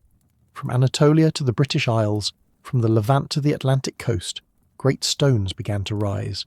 Stones that faced the sun on its longest journey or its shortest descent. Stones that captured moonlight only once every many years. Stones that turned caves of shadow into chambers of illumination, lit not by torches but by the dawn itself, arriving at a precise angle only a handful of times in a lifetime. What must it have felt like to sit in one of those stone passages, waiting? Imagine a long corridor carved into earth, cool and silent. Imagine the entrance aligned so perfectly that on one single morning, at the turning of winter, a blade of sunlight slices through the darkness and strikes a carved stone at the back of the chamber. Not a random stone, but one adorned with spirals or zigzags or the shapes of stars. Imagine the murmurs of those gathered, the held breath, the way light does not just enter the tomb, but resurrect it. Perhaps this was not merely architecture. Perhaps it was choreography. The choreography of light and stone, of patience and sky. A ritual enacted not weekly, not monthly, but annually, or even less often, requiring a memory longer than one lifetime. Such structures demanded knowledge be passed down not through writing but through ceremony, through story, through the embodied act of returning to the same stone on the same day to witness the same cosmic moment. This is what makes megaliths so astonishing. They are not simply aligned, they are timed. They reveal a culture that was not only watching the sky, but echoing it. But stone is not only a canvas, it is also a vault. And in many of these ancient enclosures something more than alignment was at work, something quieter, but deeper. The possibility that these structures were not just pointing to the sky, but preserving stories about it. Stories not in words, but in angles, in silhouettes, in the way light passes through space. Consider again Göbekli Tepe. Some scholars suggest that the animal carvings on its pillars were not merely symbolic, but astronomical, that each creature represented a constellation, and that the entire site might be a kind of sky map frozen in limestone. If true, this would mean that what looks like art is actually narrative, a story about the heavens encoded not in sentences, but in sculpture. Not linear, but spatial. A mythic memory system where the positions of animals, their direction, their grouping, all of it, told a celestial tale. And why not? If the constellations themselves were born of story, Orion the hunter, the Pleiades the sisters, Scorpio the scorpion, then it makes sense that early structures would mirror this entanglement of the physical and the mythic. What better way to remember than to embody?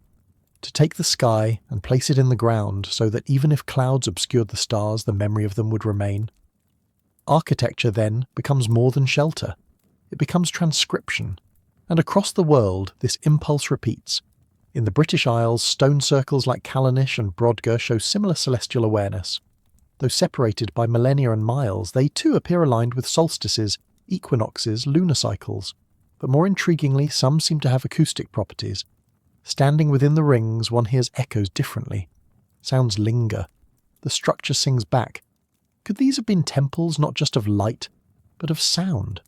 Spaces where myth and ceremony merged in more than one sense. Further west in Ireland, the passage tomb at Newgrange was built with such precision that on the winter solstice, and only then, the rising sun spills down a narrow stone corridor and floods the chamber within. Light travels through a roof box, a small slit above the entrance, and strikes a triple spiral carved into the stone. A symbol still not fully understood, a symbol that may represent rebirth, or time, or the path of the soul. To watch this moment is to feel time collapse. A sunbeam, shaped by ancient hands, touches a place untouched for the rest of the year. It is not just illumination, It is ceremony, a choreography rehearsed by the cosmos, and it tells us something profound. These people were not only measuring the sky, they were mythologizing it, enshrining it, building not just calendars, but cosmologies, in stone, for the stars and for those who would come after. That may be the most haunting truth these ancient structures carry. They were not built for the moment. They were built for the long return, for the seasons yet to turn, for the eyes not yet born. That kind of architecture requires more than skill. It requires imagination, not only to align with the heavens, but to believe that someone someday would look through that alignment and feel the same awe. The builders of these sky temples were reaching across time, and they were doing it without a single word. No inscriptions explain the purpose of Göbekli Tepe. No engraved instructions tell us how to read the light inside Newgrange. The knowledge that created these monuments was held in bodies, in rituals, in repetition, passed from elder to youth, not as fact, but as rhythm. These were not places of explanation. They were places of return. They encoded not answers but orientation, not doctrine but memory. Think of what it means to build in this way. It means trusting the sky enough to shape stone around it. It means watching the heavens for years, maybe generations, to track the long cycles of sun and moon. It means believing that the celestial has something to say to the terrestrial, and that the human task is not to dominate that pattern, but to dwell within it. These were not temples of control. They were instruments of belonging, and perhaps this is why the architecture was so often circular. Circles repeat, circles return. They do not point in one direction, but encompass all, just like the sky, just like the cycle of days, of lives, of stars vanishing and rising again. In these stone circles and enclosures, early humans weren't just marking solstices or equinoxes. They were enacting a worldview in which time, space, and meaning moved together in spirals. This is why many researchers now speak of these sites not merely as observatories, but as ritual calendars. They were used to keep time, but also to keep relationship, to bind the tribe, the land, and the sky in shared ceremony. The moment the sun touched a sacred stone, a fire might be lit, a dance might begin, a story might be retold. In that brief intersection of light and matter, memory became alive again. But there's another layer still. The possibility that in carving these structures to mirror the sky, humans weren't only remembering the stars, they were embedding themselves within them. That the monuments acted as mediators, interfaces, a way for the human and the cosmic to touch. And in that touch to be transformed. Because when a stone points to a star, it becomes more than stone. It becomes intention. And when a human stands between the two, earth below, sky above, they are no longer just a witness. They are part of the story, part of the pattern, a constellation of breath and bone caught in the same rhythm as the stars. And perhaps that's what these sky temples were really for, not just to track the heavens, but to remind us that we belong to them, that the stars are not something separate, glittering above a world of soil and hunger, but part of the same story, the same cycle, the same ancient whisper passed from firelight to stone. Because each alignment is also a question. Do you still see what we saw? And when the light returns, when the sun creeps across the threshold, or the stars align once more with the great stones, the answer is yes. Not just a scientific yes, but a human one. A yes that says we're still listening, still watching, still moving with the sky, even now, even in this age of cities and clocks. If you stand among the ruins of Göbekli Tepe, or inside the stone chamber at Newgrange, or walk the sacred path between megaliths in Orkney, the sky is still there. The stars still rise. The solstice sun still casts its golden blade across the earth. These structures are broken, but not silent, weathered, but not erased, because they were never just about stone. They were about memory made durable. Not the memory of names or dates, but the memory of alignment with the great unfolding. That is perhaps the most extraordinary legacy of these temples to the sky. They reveal a moment when humans began to bind their inner lives to outer patterns, when myth, movement, and monument became one. These people did not need clocks to know when to plant or gather. They looked to Sirius, or the rising Pleiades, or the swelling light of a midwinter dawn. They read the returning stars as we read a calendar, but they also felt them, felt the return of the sun not just as a measurement of time, but as a rebirth of meaning.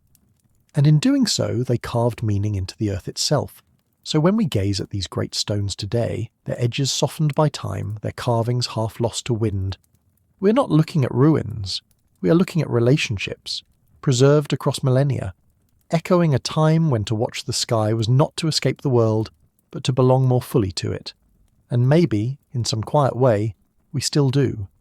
Because even now, in the stillness between midnight and morning, when light pollution dims the stars and modern life hums loud in our ears, the sky remains, the rhythms continue, and if we choose to look up, not with conquest but with curiosity, we enter the same ancient ceremony. The stars rise, the light returns, and something old inside us remembers. There is a moment in the year, quiet, invisible but ancient, when the sun appears to hesitate. For several days its rising halts at the farthest point on the horizon before slowly turning back. To us now, it might seem a subtle thing lost in city light and routine, but to our ancestors it was the pause between death and renewal, a divine stillness, a breath held by the cosmos itself, and into that breath they poured ceremony, fire, myth and stone. What must it have meant to see the world darken with winter, only to watch, against all fear and uncertainty, the light return? Long before written history, long before agriculture fixed us to the soil, the sun was already a god, not in form, but in function. It governed the days of hunger and harvest, of migration and stillness. It coloured the landscape, warmed the flesh, marked the seasons not only on the land, but within the body. And so when its path shifted, when shadows lengthened or shortened, when warmth retreated or returned, it was not just a fact, it was a message. And humans, as they always have, listened. This listening took form, in bonfires lit at the solstice, in songs and stories told beneath a low-hung sun. In sacred gatherings timed to the day the light would reappear on the farthest edge of sky. But it also took form in stone, across continents and cultures, from the standing stones of Europe to the earthworks of the Americas. People carved meaning into the solstice, embedding it into architecture so that even in silence, even in ruin, it would continue to speak. What does it say, this frozen sun? At Stonehenge, in the heart of the English plain, the midsummer sun rises directly above the heel stone, casting a golden path through the monument's massive trilithons. For just a moment, the structure becomes a corridor of light. This alignment is not incidental. It is precise, intentional, and requires an understanding of solar motion that could only have come from decades, if not generations, of observation. Stonehenge, like so many ancient sites, was not simply a circle of stone. It was a circle of time, a place where sky and ground, cycle and ceremony met. And this was not unique. In southern England, in the nearby site of Avebury, the layout of ditches and stone avenues mirrors celestial arcs. In Ireland's Loughcrew, passage tombs face sunrise on the equinoxes, their carvings ignited by beams of sunlight that penetrate the chambers only twice a year. And halfway across the world in the high deserts of New Mexico, the Chaconne people etched a spiral into the rock. On the summer solstice, a blade of light from an adjacent stone slices across the spiral's centre, a prehistoric clock made of shadow. Why such effort for something so predictable? Because the solstice was not merely a date, it was drama, it was risk, it was the uncertainty of survival made manifest in the heavens. To track it was to hope. To mark it was to believe that the world would continue, that the cold would pass, that the light, fragile, faltering and yet unfailing, would find its way home again. To watch for the solstice was not just to observe a pattern, it was to participate in a drama as old as breath. The sun's disappearance in winter was not an abstraction. It was the withdrawal of heat from bone, of food from earth, of certainty from the days. Nights grew longer, winds harsher, game scarcer, hunger more present. And in the longest dark the question was always the same. Would the sun return? Solstice ceremonies answered with fire. Great flames lit across hills and valleys, mirroring the absent sun. Songs rose with the smoke. dances circled like the stars. Offerings were made not in fear but in faith that light could be summoned back, or at least welcomed when it came. These were not merely survival rituals, they were expressions of reverence, of trust in the sky's promise, that even in the depth of cold and death the wheel would turn. And when it did, when the first sliver of sun reversed its course and crept back toward warmth, the joy was not mild, it was sacred. But it wasn't just winter that held this power. The summer solstice, the moment when the sun stood highest and strongest, also demanded recognition.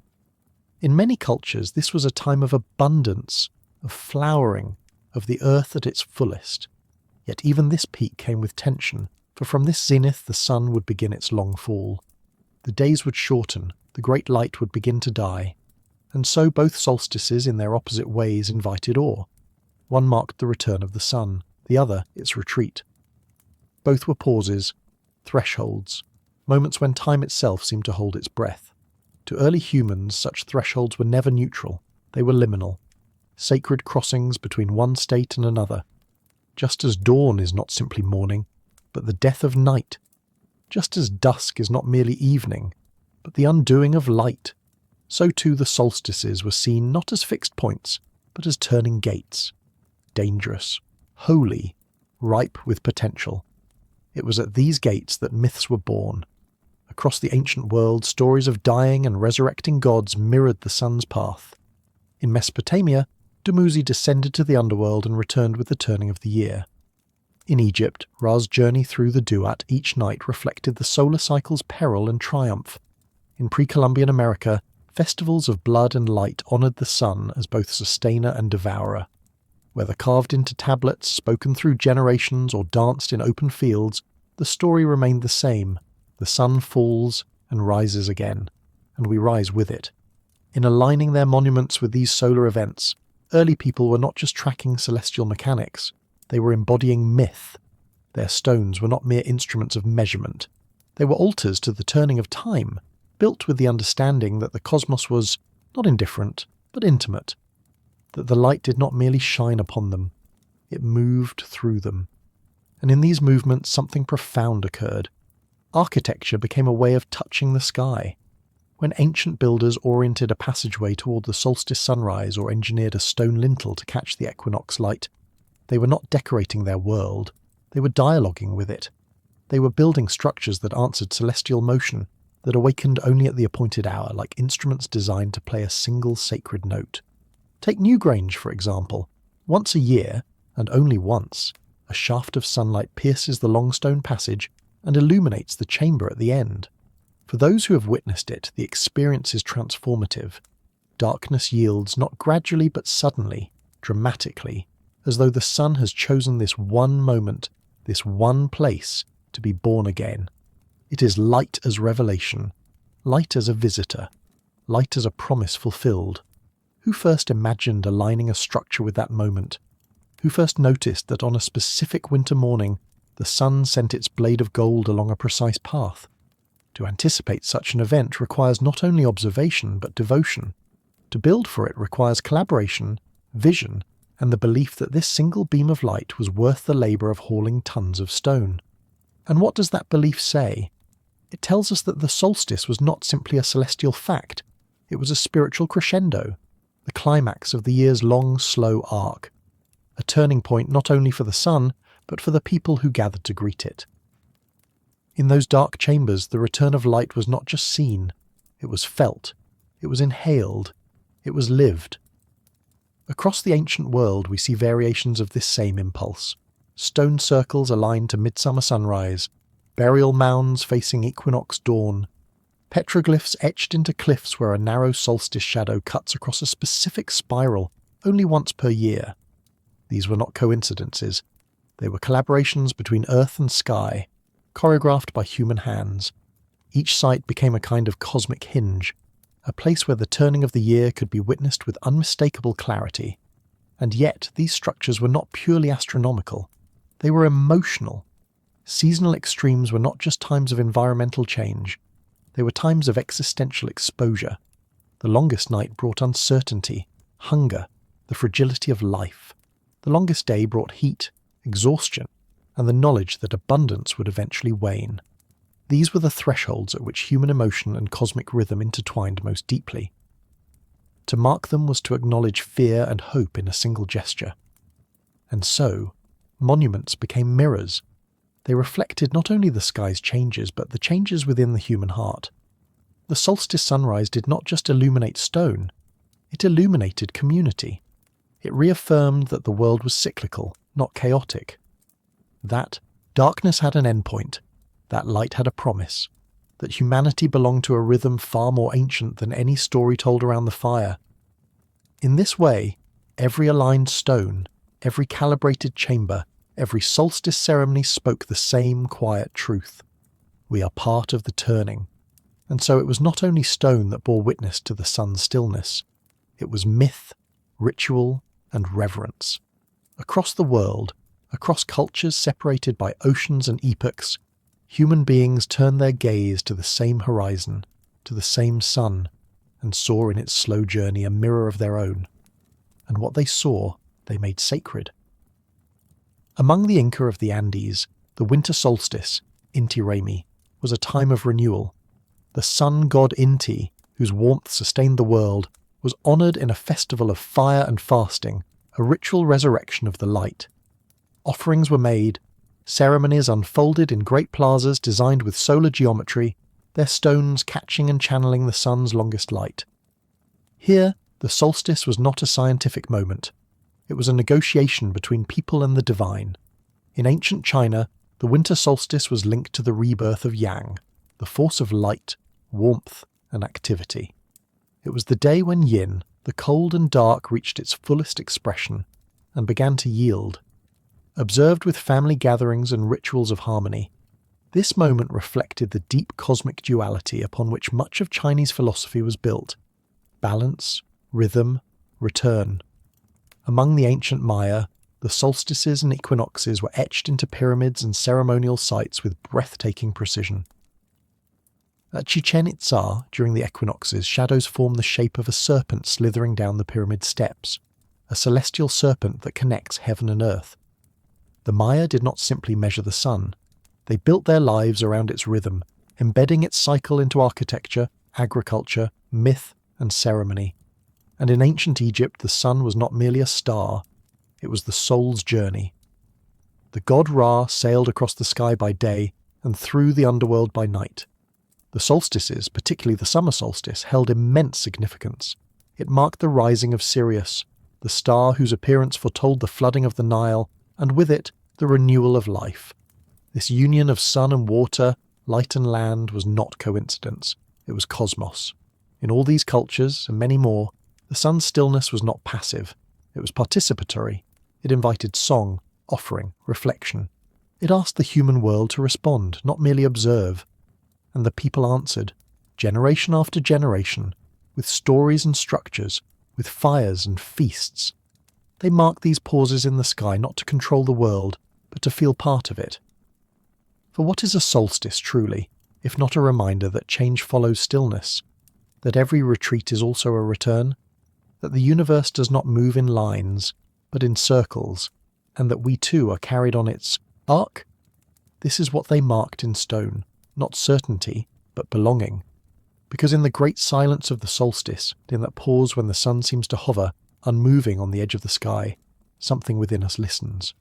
The world holds still, and so do we. And in that stillness, there is space to remember how profoundly we're woven into the pattern of the turning earth. We don't often feel it now. Modern calendars cut time into tidy boxes. Days blur. Seasons slip past behind glass and screens. The solstice becomes a notation, not an event, a number in a planner, a curious fact. But in older times, it was lived, felt in the skin, in the soil, in the long shadows that stretched over hunting grounds or fields of barley. The shift was sensory, a change in smell, in sound, in the angle of light. You didn't need to be told it was coming. You could feel it in your bones. And perhaps that's what we've lost.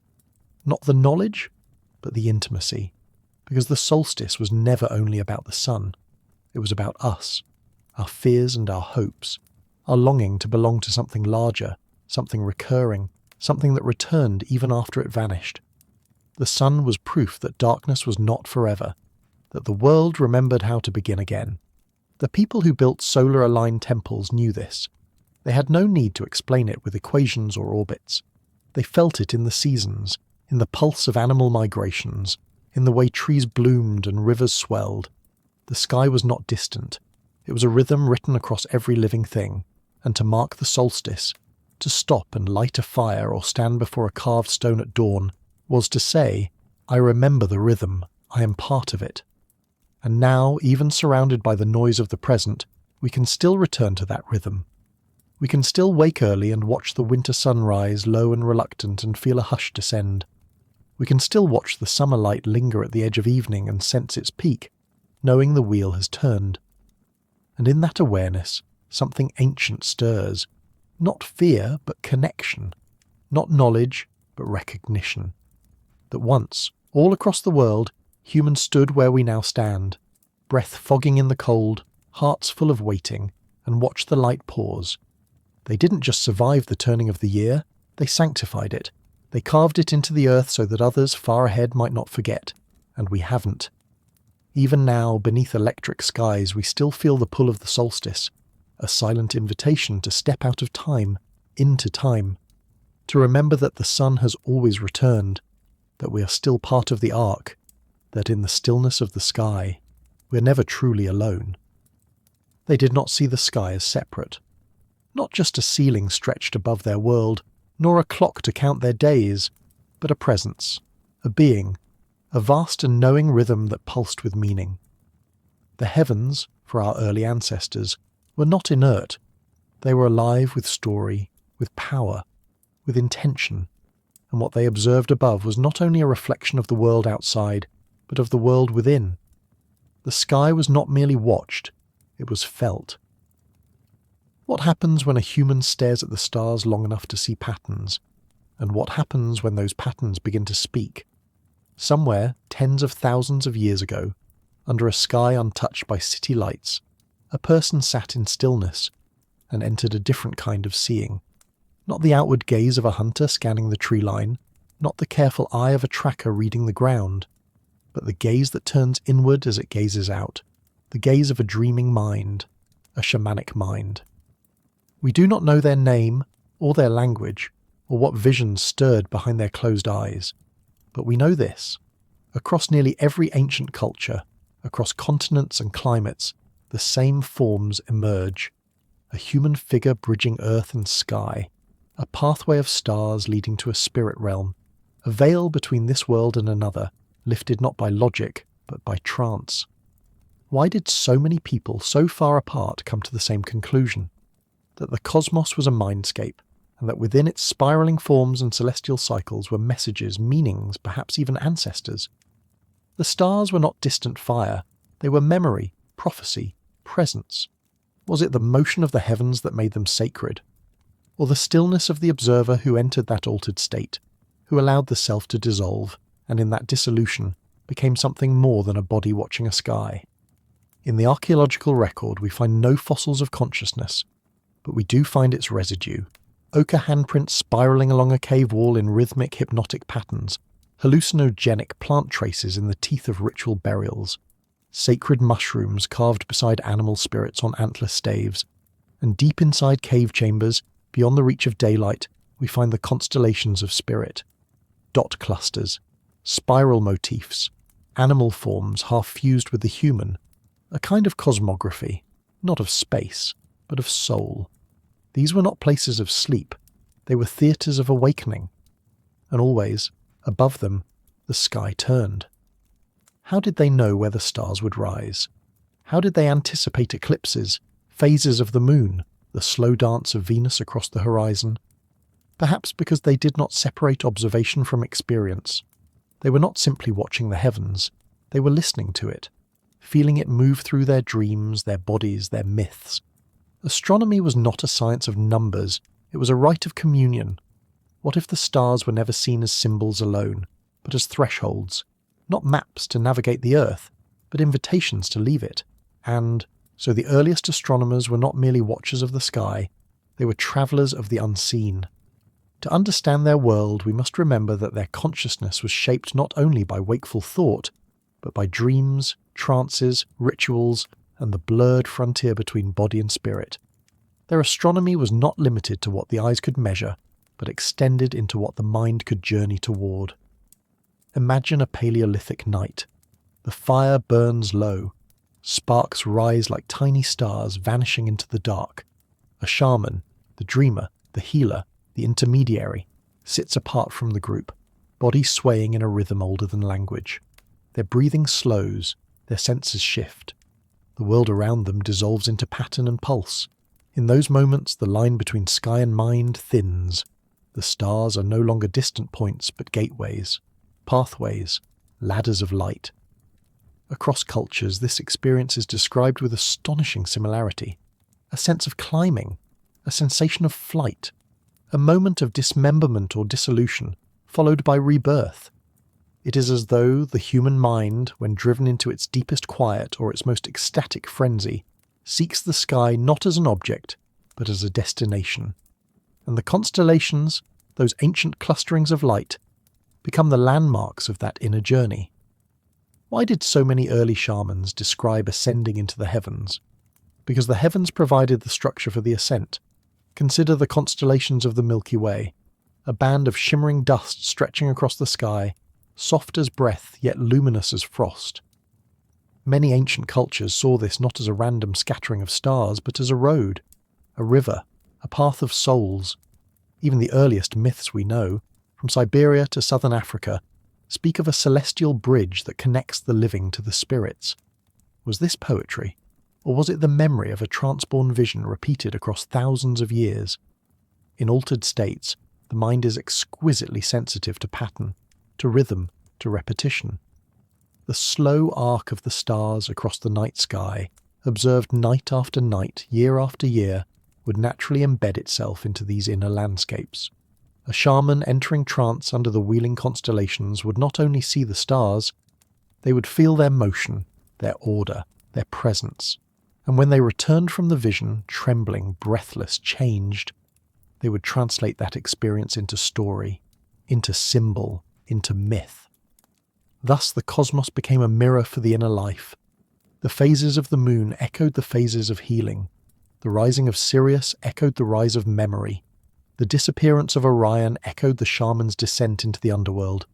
Every celestial event became dual, an outer phenomenon and an inner metaphor. And soon, knowledge itself was encoded in this duality. The shaman's trance visions mapped the heavens not as cold emptiness, but as a living realm, a place where ancestors walked, where animals spoke, where gods emerged, a place where insight was gathered, carried back, and offered to the tribe like fire. And in this exchange, between the sky above and the sky within, humans discovered something extraordinary, that understanding the universe was inseparable from understanding themselves, and so the stars became more than lights. They became metaphors, not in the shallow poetic sense, but in the deepest structural sense. The sky was a canvas upon which the inner world was projected and reflected. When early humans gazed upward and saw a hunter chasing a stag, or a serpent winding through the darkness, or a bird soaring toward dawn, they were not merely drawing shapes from stars. They were locating their emotions, their fears, their archetypes in the heavens. Because what is myth, if not a map of the soul? And what better place to chart that map than the sky? Timeless, untouchable, inescapably vast. Over time, these mappings crystallized into story, and story became ceremony. The constellations gave structure to myth, anchoring dreams to stars, grief to cycles, rebirth to returns. Orion, with his eternal chase of the Pleiades, the Great Bear circling endlessly, Venus disappearing and reappearing, a goddess descending into darkness, only to rise again in new form. Across cultures, across centuries, celestial myth became a grammar of the sacred. The cosmos told us not only where we were in space, but where we were in the rhythm of becoming. A soul lost in despair could be likened to the sun swallowed by winter. A life cut short might echo the sudden vanishing of a familiar star. A shaman's rebirth mirrored the moon's return. These parallels were not simply drawn for comfort. They were seen as real, as interconnected, as manifestations of a deeper unity between the world without and the world within. In the temples and caves, the sky's cycles were not just observed, they were enacted. Rituals of mourning were timed with eclipses. Initiation rites coincided with solstices. The death of one season, one self, was marked in alignment with the cosmic script. And through this, the individual was bound to the cosmos in a shared rhythm of transformation.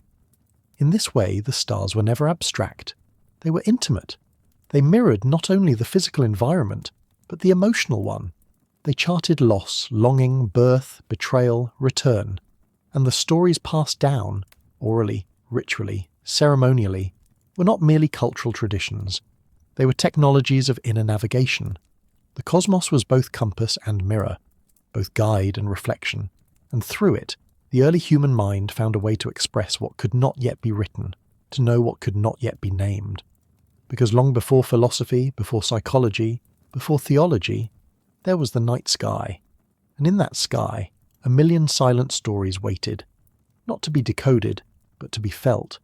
And when the people returned from the hunt, or the vision, or the long winter of the soul, they looked upward, and saw that their story was still written there. And so, from mouth to mouth and fire to fire, the stories were carried, not to be memorized, but to be lived. The sky was never fixed, and neither were the meanings it held. Each generation added its own layer of interpretation, shaped by new experiences, shifting climates, and changing lands. But always, the bones of the story remained.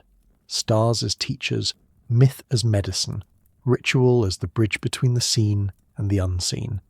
These were not just tales for entertainment, they were acts of survival. Because in a world where death was near and suffering was inevitable, the sky offered continuity, a promise that some rhythms never broke. That no matter what pain had torn through a life or a community, the stars would return. Orion would rise, the moon would wax, Venus would reappear, the sun would halt and then move again. To a mind shaped by shamanic practice, this was not coincidence, it was conversation. The stars were not distant, they were responsive. They mirrored human struggle not passively but actively. They spoke back, and to those who entered altered states, through breath, through fasting, through plant medicine, through solitude, the voice of the cosmos was not metaphorical, it was unmistakable. Archaeology gives us fragments of this conversation. We find burial sites aligned to solstices, suggesting that the journey of the soul was timed to celestial crossings. We find ritual masks painted with sun rays and crescent moons, worn not to entertain, but to become. We find stone circles and megalithic avenues that capture moonsets and equinox light, not only for agricultural precision, but for ceremony. These alignments were functional, but they were also felt. Because to align your body, your structure, your dwelling, your bones, with the cosmos, is to say, I belong to this. And the shamans, the spiritual midwives of Paleolithic and Neolithic life, became the keepers of that belonging. Their role was not to explain the stars, but to embody them, to carry their rhythms into the human world through ritual, chant, posture, and presence. They were timekeepers of the soul, anchoring the tribe's psychological life to the celestial calendar. And through them, the sky's great wheel became a map for healing, grieving, forgiving, remembering. In many cultures, the shaman was called the walker between worlds, but perhaps more precisely, they were the bridge between worlds. And the heavens were their terrain, not as scientists, not as priests, but as interpreters of awe. They did not separate vision from astronomy or spirit from observation. To them, the spiral of a galaxy and the spiral of a soul were not different things.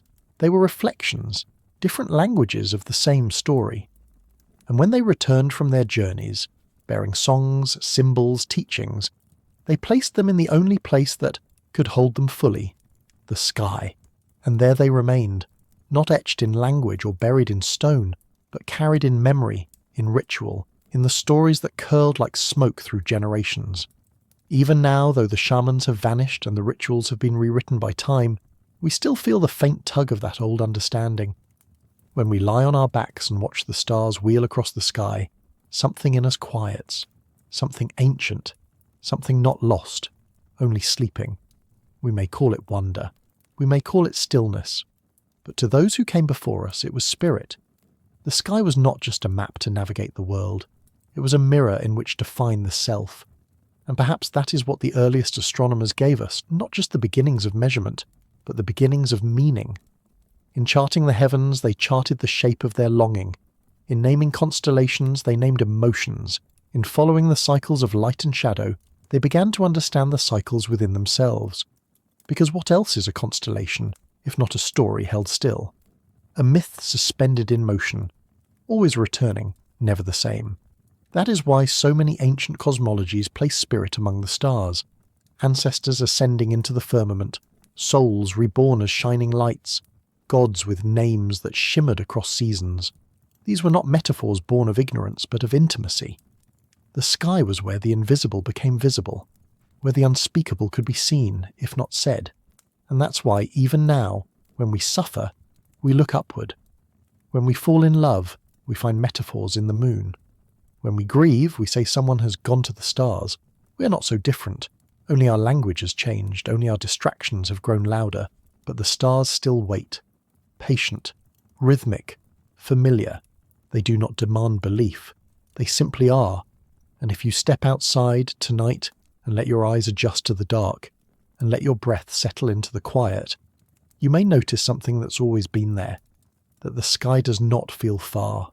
It feels close, and ancient, and alive. You may even sense, in some unspoken part of you, that you are being witnessed, not judged, not measured, simply seen. And in that gaze, something softens, something returns. Because the first astronomers were not scientists, they were seekers. They did not ask, "What is the sky?" They asked, "What am I within it?" And perhaps that's the real legacy of Sky and Spirit Entwined. Not that we learn to read the stars, but that we learn to listen to them, as if they were listening to us too. It begins with fire, not from the earth, but from above. Not lightning, not volcanic flame, but a blaze falling from the stars. What must it have felt like? To look upward in reverence, as generations had done for millennia, and instead of beauty, see terror. Instead of gentle patterns and guiding lights, to witness a sky ablaze with destruction? This is not myth, at least not entirely. Some scientists believe that around 12,800 years ago, something happened, something so immense, so sudden, so incomprehensible, that it shattered the world as it was known. Glaciers melted in a geologic instant, animal populations crashed, wildfires raged across continents, and in the frozen hush that followed, the planet fell back into a near-glacial state, a bitter return to ice now called the Younger Dryas. The cause remains uncertain, but one hypothesis stands like a shadow across the archaeological landscape, the idea that a fragmenting comet or a swarm of cosmic debris struck Earth and ignited a global trauma. Could the sky, so long a source of wisdom and wonder, have turned cruel? The forensic whispers are scattered. Layers of carbon-rich black matte across North America, microspherules and nanodiamonds that form only under immense heat and pressure, melted glass beads and shocked quartz, signatures not of slow-burning time, but of sudden violence. The clues read like a crime scene. The impact hypothesis is not proven, but it refuses to vanish. Like a half-remembered dream, it haunts the record. What happens to a species when its gods fall? And if this disaster did occur, who remembered it? Because long before writing, long before stone cities and carved stelae, there were stories. And stories are harder to destroy than bones.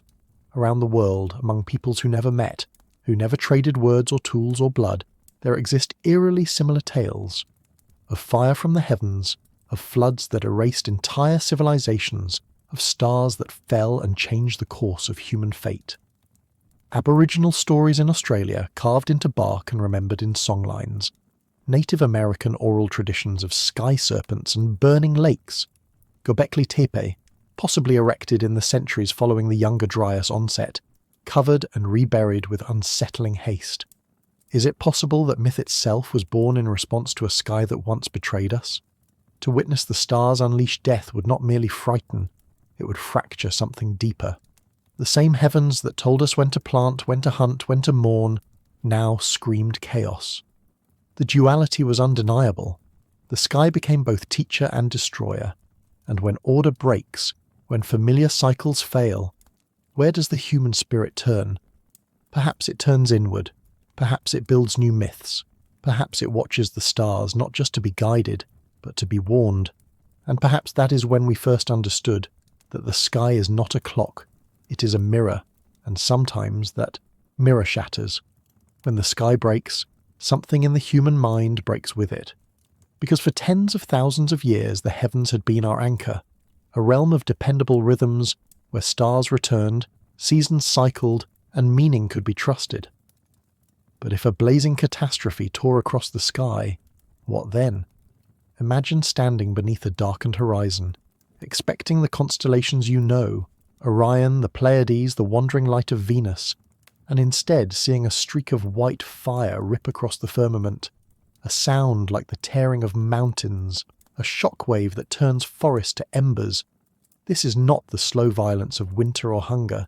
This is the sudden, absolute violence of the cosmos itself, and yet, strangely, we remember. Not in tablets or inscriptions, but in stories. Across continents, cultures separated by oceans and time share an uncanny echo. Tales of fire serpents, celestial spears, sky stones that split the earth. Among the Ojibwe, the long-tailed star that scorched the land. Among the Maya, the descent of flaming gods. Among Aboriginal Australians, the story of Erdlu Nimara, the falling sky that reshaped the landscape. These stories are not identical, but they rhyme. They pulse with the same ancient fear. Why do so many mythologies begin with catastrophe? Because trauma demands story. A cosmic disaster, if it occurred, would have carved itself into memory with a depth no migration or famine could match. Not only because of its violence, but because of its source. When death comes from the sky, the entire cosmology must shift. The heavens are no longer the domain of order. They are a place of volatile power, unpredictable, alive, watching. This shift is visible in the archaeological record as well. After the onset of the Younger Dryas, we see sudden changes in art, in settlement patterns, in ritual sites. Göbekli Tepe rises in the wake of this period, a monument of circles and carved animals built by hunter-gatherers with inexplicable urgency. Some researchers have proposed that Pillar 43, the vulture stone, might encode the memory of a celestial impact, its symbols marking constellations aligned with the event. Is this speculation? Yes, but speculation grounded in enduring patterns. Humans encode what they fear, they encode what they love, and they especially encode what destroys. And so, oral traditions become archives. Not perfect ones, not literal ones, but emotional ones, rich with metaphor, symbol, and cosmic vocabulary. They store the unstoried, they make the unbearable speakable, because how else does a pre-literate world process a wound inflicted by the sky? They turn it into a star serpent, a sky wolf, a divine blade, a warning returning every generation in the form of a story whispered at dusk. This is the paradox that lies at the heart of ancient cosmology. The sky is both sanctuary and threat, order and chaos, teacher and executioner, a duality etched not only into myth, but into the very way early humans watched the heavens. Caution entered the gaze. Where once the sky had been read for navigation, for planting, for prophecy, now it was also read for danger. A new layer of awareness emerged, one that did not look upward only in reverence, but in wary anticipation. The sky could betray, and so it had to be watched even more closely. Perhaps this is how the role of the sky watcher deepened. The first astronomers were not simply keepers of time, they became guardians of memory, the ones who remembered the stories of when the heavens turned dark, the ones who could recognize the unfamiliar, the strange star with an unsteady path, the sudden flash before the long silence. They became interpreters of both pattern and anomaly. A new kind of wisdom was forming, one that married awe with vigilance. This duality of the sky, order and chaos, lives at the root of ancient cosmology. In Mesopotamia, the earliest surviving star charts record not only fixed stars and planetary motions, but omens. If a comet appears in the west, famine will follow. If the moon is dark and does not shine, the king will die. These are not idle superstitions. They are systems born of memory, a memory that skyfire once came and might again. We see this tension reflected in architecture as well. Temples aligned with the solstice, symbols of celestial order, coexist with stories of celestial wrath. The same people who built structures to capture the returning light of the sun also carved dragons and monsters from the stars. Myths of sky battles and cosmic floods live alongside lunar calendars and solar shrines. It's as if the sky became a stage not just for harmony, but for drama. A place where cosmic tension could be seen, enacted, anticipated. And perhaps that's the truest echo of trauma. It doesn't just live in fear, it lives in preparation, in ritual, in architecture, in story. Every comet becomes a question, every eclipse a test. The human eye, shaped by both beauty and terror, searches the stars for patterns and for omens. What if it happens again? That question, unspoken, may be the silent companion of ancient astronomy. And not only in prehistory, even in later classical cultures, Greek, Roman, Egyptian, the comets remain suspect, the shooting stars ominous. The sky's beauty is never taken for granted. It is earned through observation, and it is never fully trusted, because once the sky has broken, it can break again.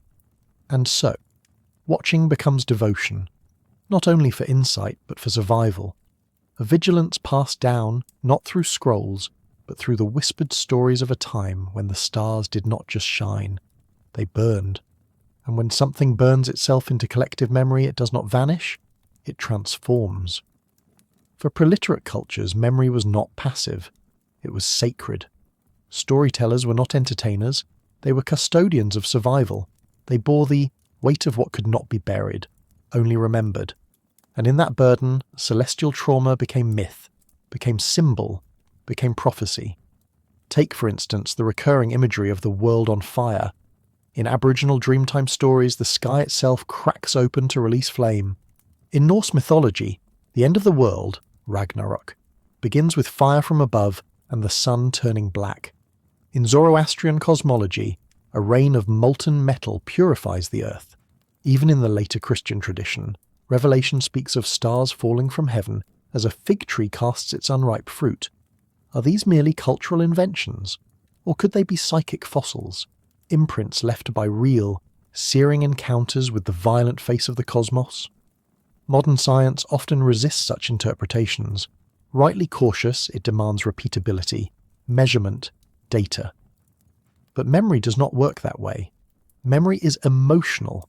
Myth is mnemonic. It preserves not the detail but the feeling, the terror, the awe, the sense that the world cracked and something was lost. This is where ancient ritual enters the story. Because it was not enough to speak the memory. It had to be enacted, danced, repeated. Ritual became the container for collective anxiety. By recreating cosmic death and rebirth in ceremony, early societies gave shape to the shapeless. The unknowable chaos of a comet's fall could be transmuted into a sacred cycle, destruction followed by renewal. We see echoes of this pattern everywhere. The burning of effigies, the symbolic death of a king, the mock battles between light and dark during solstice festivals. These are not just agricultural celebrations, they are psychic reenactments, controlled encounters with the forces that once nearly ended the world.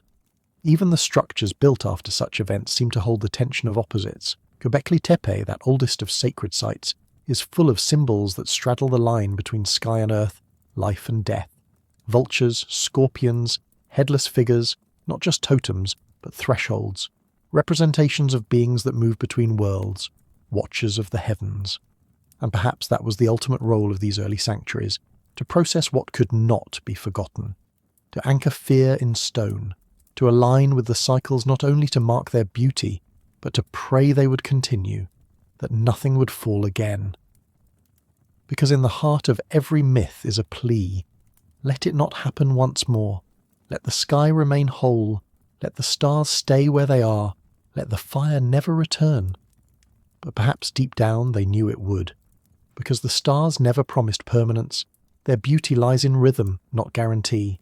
Their patterns offer comfort, not certainty. Even the most faithful orbit can be interrupted. Even the oldest sky can change. And so, the ancient mind held two truths at once. The sky is order. The sky is chaos. The sky is home. The sky is hazard. To live between those truths is to live with reverence. Not the soft reverence of idyllic awe, but the solemn reverence of survivors. People who have seen the sky fall once and expect it may again. People who build not just to remember the past, but to appease the future. And that is the enduring legacy of cosmic catastrophe and prehistoric consciousness. Vigilance wrapped in ritual, awe braided with fear. It is no coincidence that the word disaster itself comes from the Latin dis, bad, and aster, star. A bad star. A star gone wrong. Ancient skywatchers would have understood that. Not as metaphor, but as memory. And perhaps we still do. Even now, when a comet is sighted in the sky, it makes headlines. When a meteor streaks across the atmosphere, we gather outside, or not just to marvel, but to witness. When an asteroid passes close, astronomers issue not just data, but reassurance. We say, it will miss us. And still, we look up. We are descendants of those who survived a sky that broke. That lineage lives in our nervous systems, in our stories, in our need to understand what we cannot control. Because what the earliest astronomers inherited was not just the night sky's patterns, but its unpredictability. They didn't just read the stars, they remembered them, and some of those memories were edged with flame. So they watched, they mapped, they aligned stone with solstice, they repeated chants, they carved warnings into the bones of their cultures, and in doing so they transformed chaos into mythology. The fire that once fell became prophecy. The comet became a god. The scar in the memory became a story, one that could be told again and again until its terror dulled into reverence, until children could sit by a fire and hear of the time when the sky tried to swallow the world, and know that the world survived. This is how the ancient mind held the unbearable, not by denying it, but by weaving it into meaning. And even now, when we speak of extinction-level events, or model planetary defense systems, or send robotic scouts to watch the heavens, we're still part of that lineage, still skywatchers, still listening, still waiting, and still somehow believing that the stars have more to say. The sky remained, the stars still turned, the moon still grew and vanished, the sun still stood still and moved again, but the meanings faded. Somewhere in the long march from wandering bands to walled cities, something was left behind. Something vital, something invisible. The oldest stories, once traced in firelight and stars, began to fade from memory. And in that forgetting, humanity entered a new kind of darkness. Not the darkness of night, but the darkness of disconnection. What happens when the sky is no longer a mirror? For tens of thousands of years, to look upward was to look inward. The heavens were not just distant lights, but companions, markers of time, spirits of the dead, symbols of animals, gods, cycles, fates. But as the Holocene warmed and the world settled, so did we. We planted seeds, built granaries, dug irrigation channels, we tamed animals and cleared forests. And slowly the stories once whispered beneath the stars were buried beneath new concerns. Crops, taxes, war, harvest. Bureaucracy replaced myth. Skywatchers became farmers. The heavens became background. The Paleolithic mind, shaped by uncertainty and seasonal movement, had been attuned to subtle changes, a heliacal rising here, a lunar cycle there. It had lived in rhythm with shadow and flame, migration and death. But the Neolithic brought structure, and structure required control. In order to tame the earth, we had to stop listening to the sky. Not entirely, no, but differently. Where the constellations had once been maps of being, they became signs of weather. Where the solstice had once been a moment of death and resurrection, it became a planting date. Meaning narrowed, myth thinned, and with every generation born into stone houses and named months, the stars became less alive. How do you lose something written in the sky? The answer is, you forget how to read it. By the time writing emerged, cuneiform tablets, clay seals, ink on reeds, so much had already been lost. What we find in the earliest texts is often not the beginning of knowledge, but its fragments. Babylonian star omens, Egyptian solar calendars, Indus astronomical orientations, all brilliant, all layered with logic and care. But beneath their geometry there is silence, a silence where the older voice once spoke. The voice of the sky not as system, but as spirit. In some places the rupture is almost audible. The great megalithic alignments of Göbekli Tepe, of Nabta Playa, of even the British Isles, seem to mark a celestial obsession, one that is oddly absent from the societies that followed. Why did these ancient builders care so much for the heavens, only for their successors to turn downward, to stone and seed and gold? What caused the fracture? Perhaps it was not a single moment, but a slow unravelling, a generational drift. One story told with less detail than the last. One elder who died without a listener.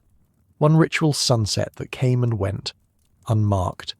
And in that absence, a severing. A trial not of fire or fear, but of forgetting. Unlike the dramas of Cataclysm, forgetting leaves no crater, no scar in the stone. It happens softly, over centuries, like mist erasing a mountain. The stars didn't go anywhere, but the eyes that once read them stopped looking with the same hunger. The shift was not malicious, it was practical. As agriculture spread and civilizations formed, the old relationship with the cosmos was rearranged. No longer migratory bands moving in tandem with the seasons, humans now rooted themselves in place, and in doing so, rooted their attention in the terrestrial. Time became grain-based, not sky-based. The pressing rhythm was not the lunar month or the solstice, but the sowing and the reaping. In Sumer and Egypt, astronomy persisted, but as a function of order. Priests tracked the stars to maintain calendars, predict floods, appease gods. Celestial cycles were codified into bureaucratic systems. Knowledge that had once been woven into story and feeling became the domain of specialists, scribes, astronomers, diviners. And the people? The people watched less, knew less, remembered less. What had once been collective was becoming elite, and this had consequences. The stories that had once united whole bands around a fire, that had once explained not just the sky but the self, began to fragment. They became court myths, seasonal festivals, royal rites, still beautiful, still powerful. But something had changed. The immediacy was gone, the intimacy was severed. Where once the sky was alive, filled with ancestors, spirits, guides, that it was now a diagram, a vault, a tool. The heavens had shifted from sacred presence to strategic utility. And yet, something resisted. In the cracks of empire and conquest, in the songs of shepherds and the rituals of midwives, the older echoes lingered. The moon still governed tides and moods. The stars still mattered to those who dared the sea, or the desert, or the unknown. The sun's return at midwinter was still cause for celebration. But these were shadows of deeper truths once held, traces, not flames. And so, a trial began. Not a trial by fire, but a trial by silence. Would the old sky be remembered, or merely inherited as symbol without soul? Some societies tried to hold both worlds. In Mesoamerica, for example, the Maya combined complex calendrical systems with mythic cosmology, Venus as both a deity and a celestial body. But even these were endangered, vulnerable to collapse, conquest, or assimilation. The sky had not betrayed us, but we, in the press of progress, had looked away.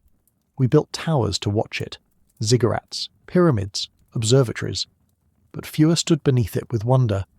The watchers became mathematicians, the shamans became scribes, and the stars, once mirrors of meaning, became data points. And in that transformation, we passed a threshold. The wisdom of the sky was not lost in fire, but in forgetting. And once forgotten, the question became, could it ever be remembered? Some memories do not die. They sleep, buried in symbols, disguised in stories, softened into ritual. And even as civilizations rose and fell, from the Indus to Akkad, from Olmec to Shang, traces of a much older sky remained, like whispers in the scaffolding of newer beliefs. Consider the serpent. Across continents, the image of the serpent coiled in the sky recurs. In Norse myth, Jörmungandr encircles the earth. In Mesoamerica, the feathered serpent, Quetzalcoatl, rules the wind and stars. In Australian Aboriginal cosmology, The rainbow serpent moves through water and land, life and death. Why a serpent?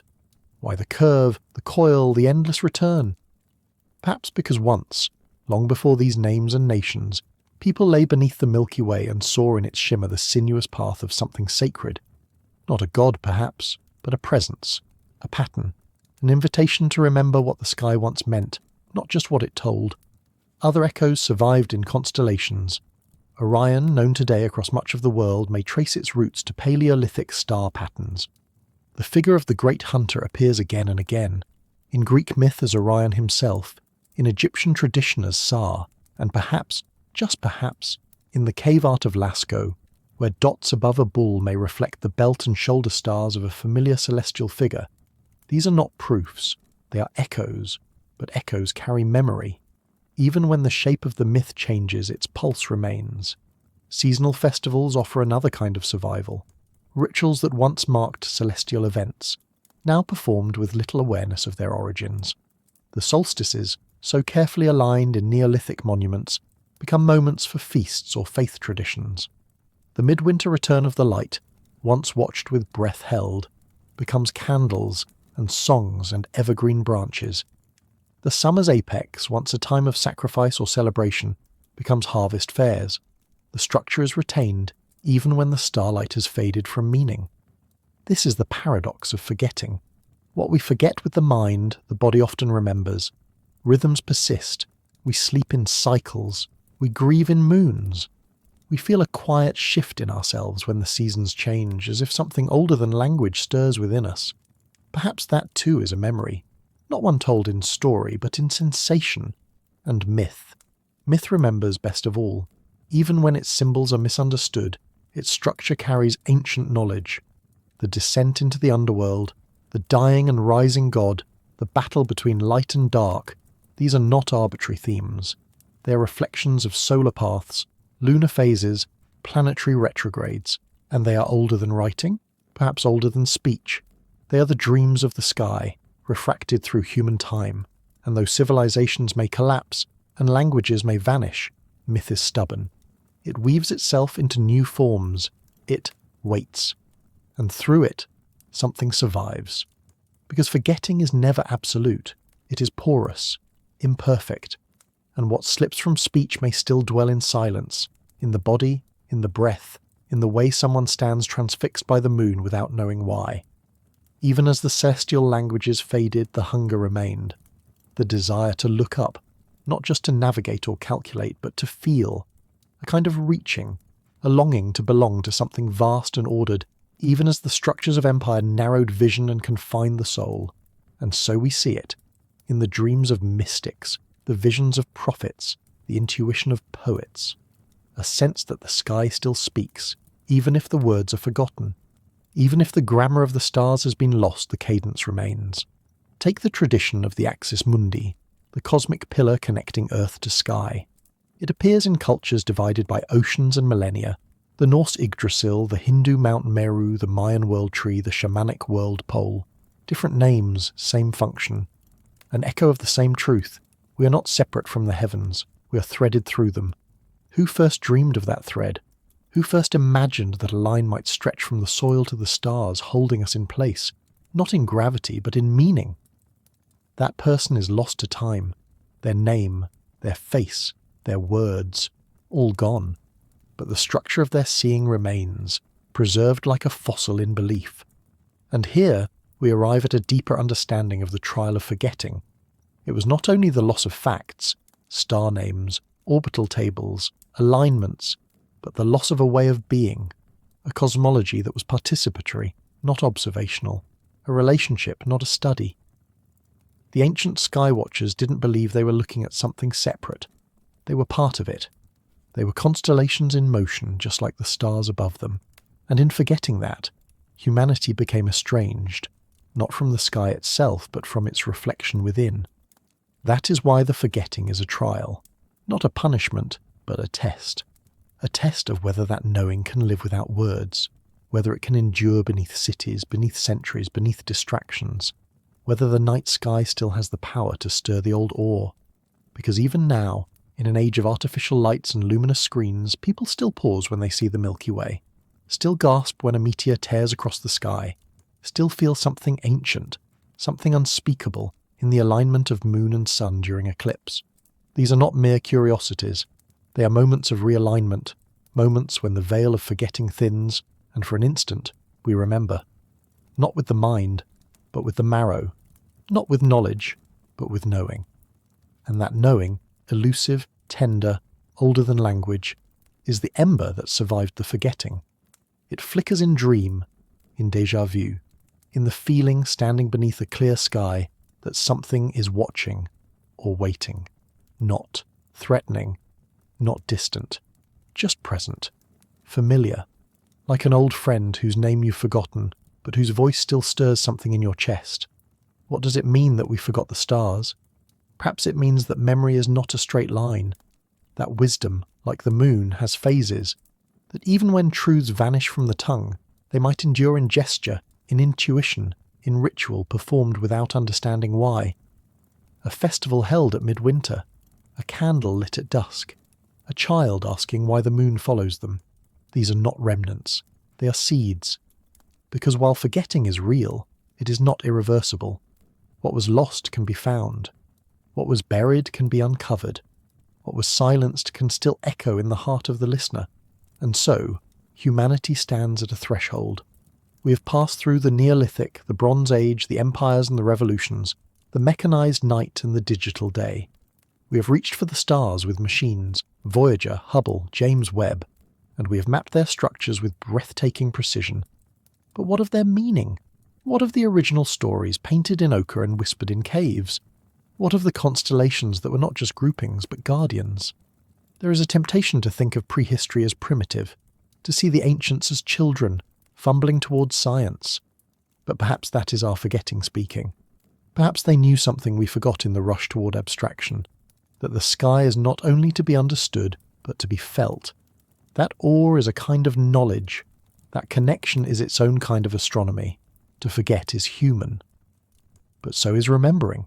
And memory, real memory, is often reborn not through instruction, but through attention, through standing still, looking up, feeling the rhythms that still pulse through the world, noticing how the moon shapes tides and time, how the sun pauses at solstice, how stars return and vanish and return again. To watch the sky is to rejoin a lineage, not of empires, but of witnesses, people who stood beneath this same sky and wondered not only what it is, but what it means. So the trial of forgetting is not a failure. It is a test of whether something ancient can survive long absence, whether we are willing even now to remember, and if we are, if we choose to notice again, to listen again, then the stars will still be there, not waiting to be studied, waiting to be known. Even when we forgot, the sky remembered. Its rhythm never faltered. Its silent mathematics played out across the black vault of night. Patient, unwavering, waiting for eyes that could see it again. Through ice ages and empires, through famine and firelight, the stars returned to their appointed places undeterred by the frailty of memory. Isn't that the most humbling truth? That long after names were lost and monuments crumbled into grass-covered stones, the stars continued their choreography with a discipline so perfect it might be mistaken for mercy. They did not punish our forgetting. They simply kept dancing. And then, one day, someone noticed. A shadow aligned just so. A sunrise split between two stones. A carving whose strange marks mirrored not the body but the heavens. It was not a prophet or a priest, but a scientist, or perhaps something older than either. A questioner. Someone who saw not just stones but stories, not just ruins, but reminders. This is the story of archaeoastronomy, a science born from humility, raised in the company of ancient stones, and tasked with decoding the dreams of people who have been dust for 10,000 years. It is a discipline that kneels before the past not to worship it, but to listen. What did the builders of Nabta Playa see when they placed those megaliths in the Nubian desert? Were they marking the rising of Sirius, the same star that heralded the Nile's flooding, the lifeblood of Egypt? Did they build with sky memories stitched into their architecture, reading the heavens not for spectacle but for survival? And what of Stonehenge, whose trilithons echo with solstice light? or the Great Kiva of Chaco Canyon, where windows track the solar standstill. Were these just coincidences of architecture, or were they telescopes in stone, lenses through which the soul could once again peer upward? Modern science now peels back the layers, not with spades alone, but with satellite imagery and computer modelling. The alignments are not imagined. They are real, mathematical, intentional. The stones were not only placed for the dead, they were placed for the sky. How do you read a message written in light and shadow, stretched across the centuries? You begin by assuming that those who came before you were not ignorant, that their minds, shaped by long nights and long hunger, were perhaps even more attuned to the slow grammar of the cosmos than ours are. You begin not with superiority, but with awe, and so archaeastronomy begins not in the lab but in stillness, in patience, in waiting for the same star to return to the same notch in the same horizon, and realizing that someone thousands of years ago had already noticed. What must it feel like to rediscover an alignment that no one has spoken of in millennia? To stand in the shadow of a ruined temple and watch the sun fall exactly where it once did, as if the past is exhaling through stone, because across the world it happens again and again. On different continents, in cultures that never touched, that never spoke, and that could never have known each other, we find the same gestures, the same longing, the same turning of faces toward the sky, not just for beauty, but for meaning. In the Americas, at Machu Picchu, the Temple of the Sun reveals its secret only during the solstice, when light cuts precisely through a window and kisses a sacred stone. At Teotihuacan, the entire city appears to be aligned with the setting of the Pleiades, those bright clustered stars that return each year like ancestral messengers. Across the ocean in Indonesia, the megalithic site of Gunung Padang sits on volcanic soil, its stone terraces older than any city, its alignment suggesting a relationship with cardinal directions and celestial points. In Cambodia, the towers of Angkor Wat mirror the movement of Venus across the sky, locked into a dance between architecture and orbit. It is not that every culture saw the sky the same way, but each listened, each attended to the rhythms above, and recorded those rhythms not just in stone, but in story, and in silence, because silence too can be a vessel. When a site is built so that a certain star appears through a certain aperture on a certain night, that is a kind of sentence, a phrase in the language of shadow and anticipation, a message carried forward not by words but by waiting. And here a remarkable pattern emerges, not in the specifics of astronomy, but in the continuity of attention. The sky was not forgotten everywhere. In some places the connection dimmed but did not break. In Polynesian voyaging cultures, for instance, oral navigation traditions preserved celestial knowledge with astonishing precision. Without instruments, wayfinders crossed thousands of miles of open ocean by reading stars, swells, clouds, and birds. They did not calculate. They remembered, with their bodies, with their senses, with their stories. In Aboriginal Australian songlines too, the stars are roads, and songs are maps. Each verse corresponds to a feature on land or in sky. To sing is to navigate. To listen is to move. And this too is a kind of astronomy, one in which movement, memory and meaning are not separate. Even among the Dogon people of Mali, whose astronomical traditions speak of invisible stars long before Western telescopes could confirm them, we find echoes of a sky once read without machines. These are not anomalies, they are reminders that the ancient human relationship to the heavens was never fully severed. It bent, it blurred, but it endured, like a faint constellation behind cloud cover, still present, still in place. Because the sky remembers, and when we stand beneath it, even now, we're stepping into a tradition as old as fire, older even than language. And perhaps that is why it returns now, not just through excavation, but through intuition. In recent decades, modern science has begun to rediscover what prehistoric minds once knew, not through theory, but through experience, that the heavens are a clock, a calendar, a compass, and for some, a cathedral. Not long ago, a curious thing happened. At sites like Göbekli Tepe, researchers noticed that certain stone pillars, carved with animals and symbols, seemed to point not randomly but meaningfully towards specific celestial events. In southern Turkey, Where that temple was buried and preserved for thousands of years, scholars propose that its alignments might correspond with constellations as they appeared 12,000 years ago. A bold claim, but not an impossible one. Archaeoastronomers began to run simulations. What would the sky have looked like from that spot in that era? Could the vulture, the fox, the scorpion on those stones be symbolic of constellations? Could a comet, perhaps even the one hypothesized to trigger the Younger Dryas, be encoded in the arrangement? We cannot yet be certain. But the inquiry itself marks something profound, a shift in how we value ancient minds. For too long, we assumed our ancestors were naive.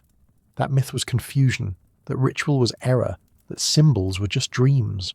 But now a new generation of scientists, artists and seekers are treating those myths as data. They're recognizing that stories, especially those that survive millennia, are not frivolous. They are encoded memories, sky maps wrapped in metaphor, observations smuggled across time, disguised as gods and monsters. When the Greeks wrote of Orion chasing the Pleiades across the heavens, they were not inventing a drama. They were preserving emotion. When ancient Hindu texts described cycles of creation and destruction tied to the movement of stars, they were not spinning tales. They were describing time as they experienced it. Today, as we use software to reconstruct ancient skies, we begin to see how widespread and how precise that sky knowledge was. The Maya tracked Venus with stunning accuracy. The Babylonians recorded eclipses over centuries. The Chinese charted supernovae. The Hawaiians named stars not just for navigation, but for ceremony, identity, emotion. And now, slowly, reverently, we begin to bring those knowings together, not to homogenize them, but to recognize their shared reverence, their shared astonishment, their shared ability to hold wonder and precision in the same breath. This revival is not a return to superstition. It is the recognition that knowledge has many forms, that you can be wise without writing, that science and spirit need not be strangers, because the sky remembers. And when we begin to remember with it, we step back into an ancient conversation, one that never stopped. We just stopped listening.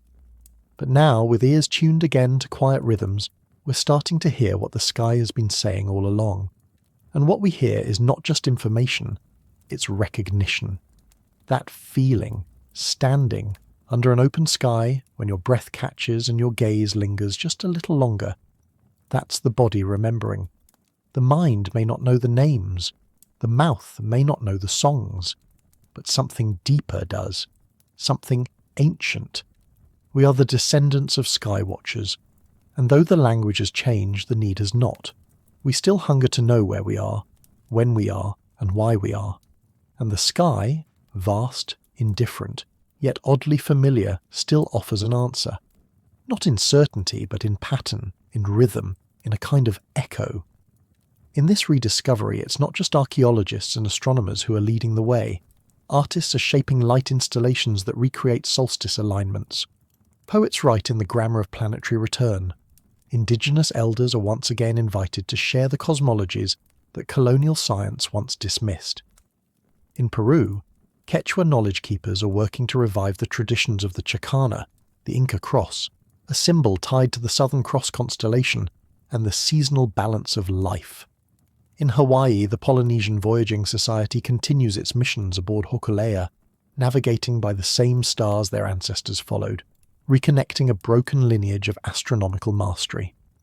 In Australia, star maps once encoded in bark paintings are being studied with the same respect as telescopic data. In each of these acts, there is not just science, but healing. A mending of the rift between ancient ways of knowing and modern ways of measuring. Because rediscovery is not a return to the past, it's the weaving of past and present into a fabric that might hold our future. We build observatories now with steel and mirrors, but the questions are the same. What will come? What is fading? Where are we in the great turning of the sky? To know this, our ancestors didn't need devices. They needed stillness, time, and attention so unbroken that the return of a single star after months of absence was like the return of a god. We too can cultivate this kind of attention. We don't need to give up science to honour what came before. We need only to remember that science is not the opposite of wonder. It is its descendant. So when we place a telescope on a mountain, when we launch a satellite into orbit, when we model celestial mechanics on a quantum scale, perhaps we're not just pushing forward, perhaps we're circling back, returning slowly to a truth we once held, that the sky is not separate from us. It is a mirror, a map, a memory, and through it we are remembering ourselves. There is a tenderness in this, the realization that we are not the first to ask the sky for meaning, that our questions are ancient and our awe is inherited. We did not invent wonder, we joined it. To study the heavens today is not to escape the past, but to deepen it.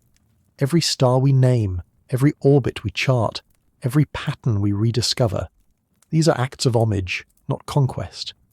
They are how we say, we see what you saw. We have not forgotten, because the sky remembers. And maybe that's the real revelation of archaeastronomy. Not just that the alignments are real, or the math is precise, but that knowledge itself can rest in silence for thousands of years and still be found again. It reminds us that not all wisdom is loud. Some truths endure not in books or buildings, but in shadows cast at dawn, or stars rising over ridgelines. These are the slow truths, the patient ones, the ones that wait for us to become still enough, quiet enough, to notice. And as we begin to notice, as we listen to these mute testimonies of stone and starlight, we're reminded of something deeper still, that the sky does not belong to us. We belong to it. Our species, with all our cleverness and calculation, is still a very young listener. But we are listening again, and that matters. Because when we look up, truly look, with openness, with humility, we're not just studying stars, we're reaching back in time. We're holding hands with those who came before us, who once stood where we stand, and who also wondered, what are those lights? Why do they move? What do they mean? We may not answer all their questions, but we're asking them again, and that is a kind of remembering too. So if you ever feel lost, look up. The constellations may shift, the myths may change, but the stars are still there, steady, familiar, forgiving. They do not demand belief, only attention, and they offer in return a truth so simple it slips past language. You are here, you have always been here, and you are not alone. Because somewhere, deep within you, the sky still speaks, and now we're learning to listen again. You've come far, not across land or ocean, but across the unmarked terrain of thought, through memory, myth, and the ancient, fragile traces of a science older than writing. The path you followed did not exist before you walked it, and now, standing at the edge of it, you look up.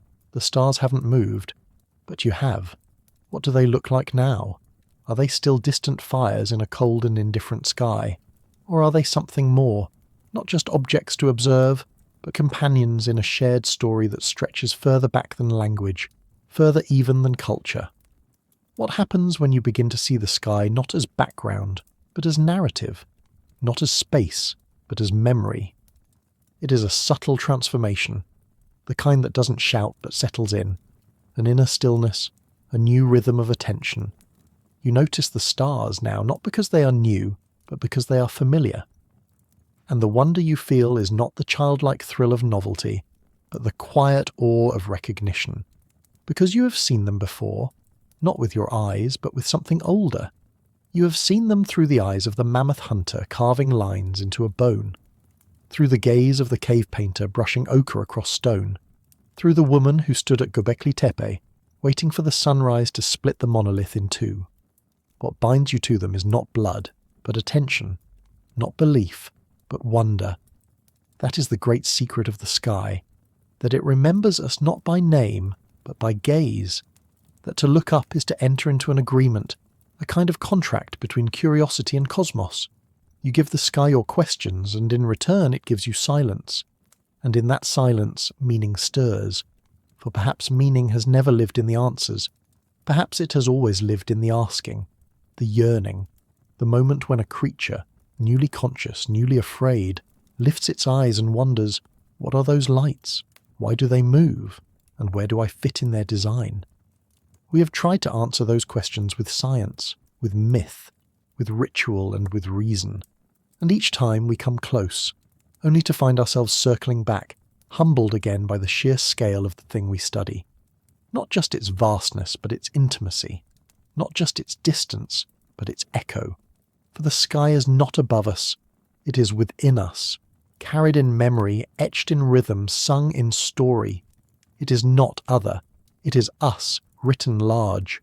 So what happens when we stop thinking of astronomy as just a science and begin to see it as a mirror?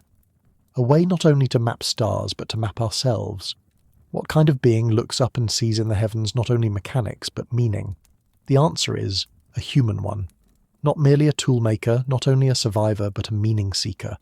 For all our fire and stone, our agriculture and metal, our software and satellites, this is the trait that defines us across time. Not the size of our brains, but the shape of our wonder. It is easy to imagine intelligence as something recent.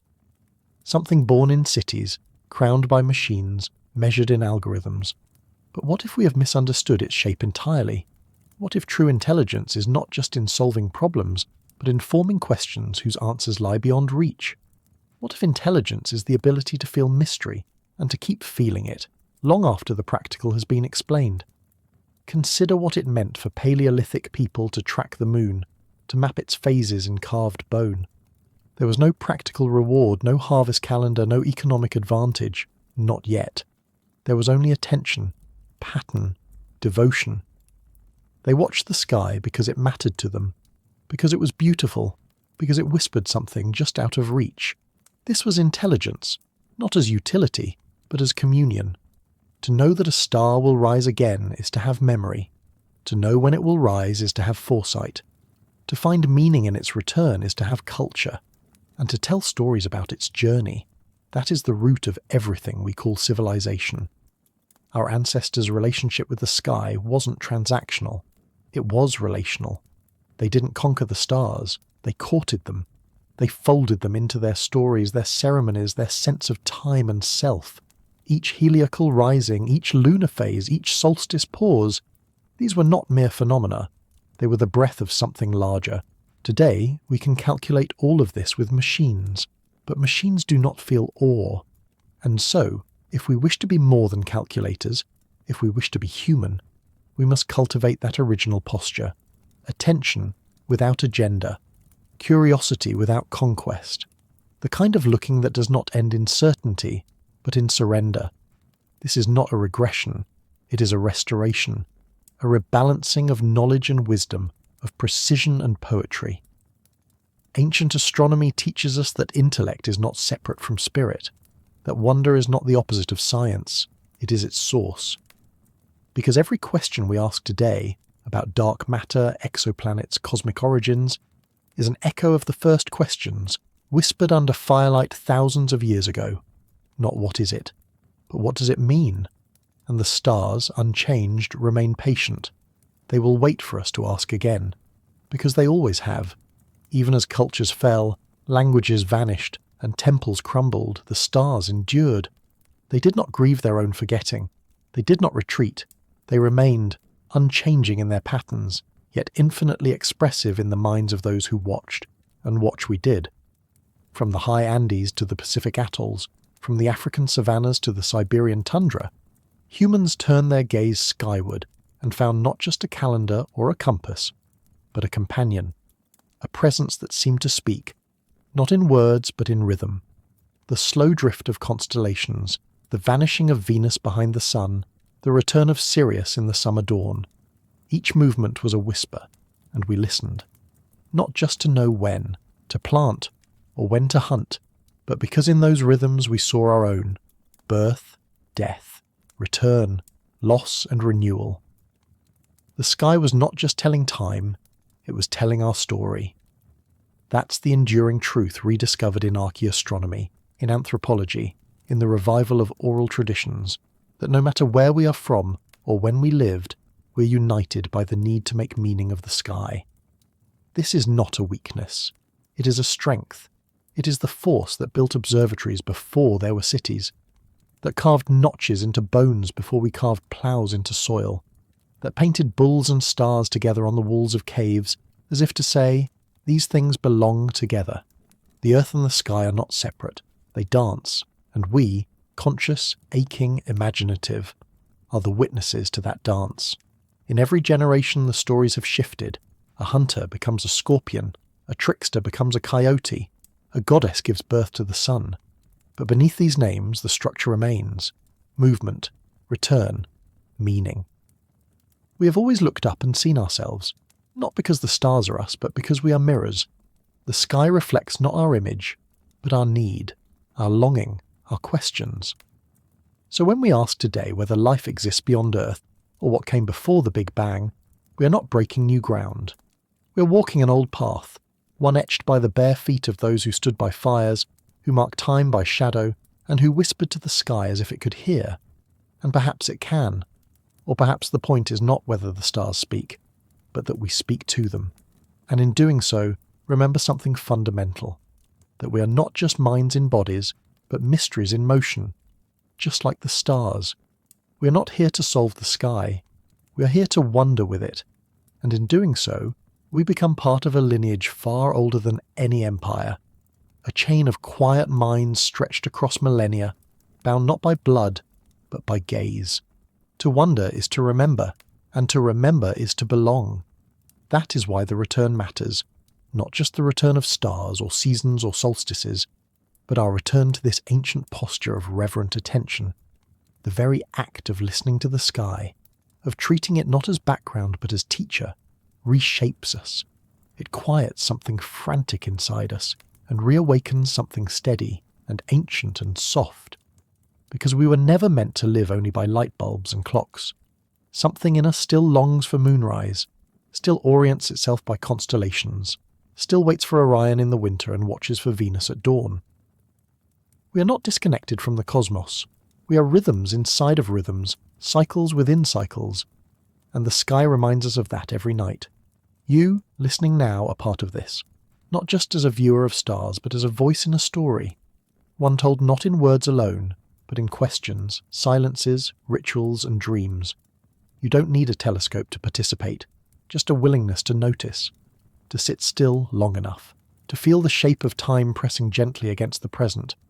Because time does have shape, and the sky gives it to us, arcs and returns, pauses and bursts, darkness that yields always to light. Ancient people understood this in their bones.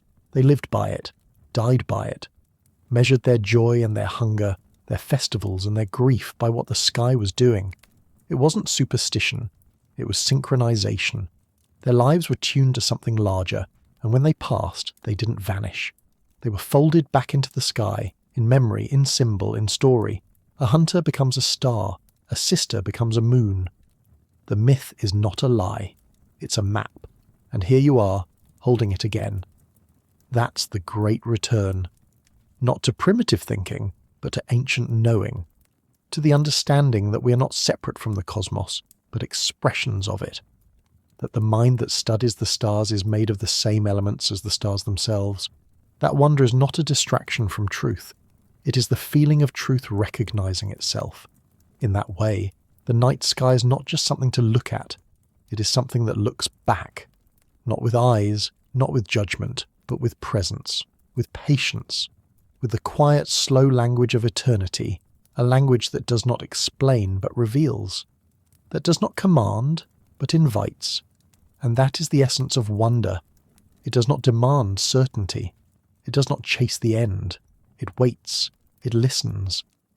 It trusts that meaning will not always come as a flash of knowledge, but sometimes as the soft weight of being in the right place, at the right moment, beneath the right sky.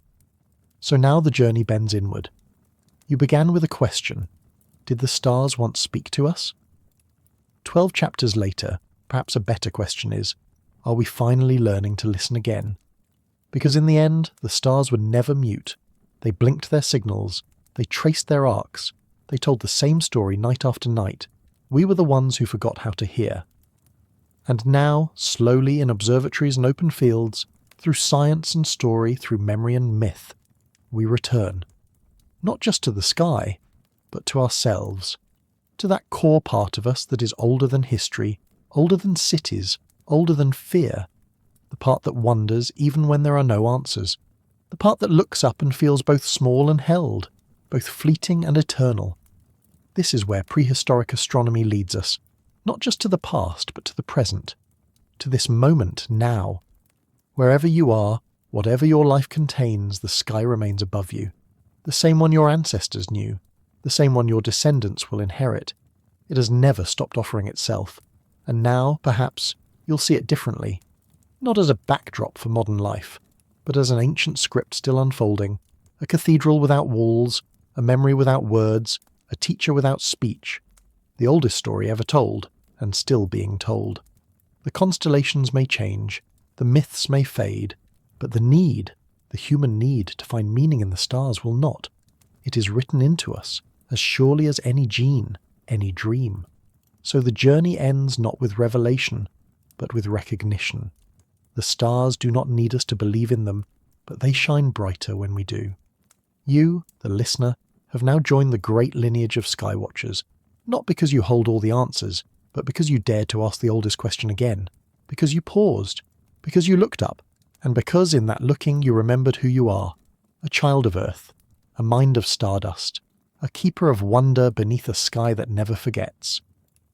Thank you, fellow Sapiens, for walking this long arc of memory and sky, for tracing the constellations of our ancestors and returning with stardust in your eyes.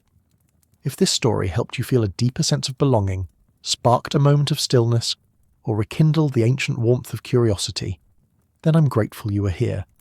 Perhaps there's an image still lingering, a cave wall lit by firelight, or a single star reappearing after long absence. I wonder what part of this journey will echo in you days from now.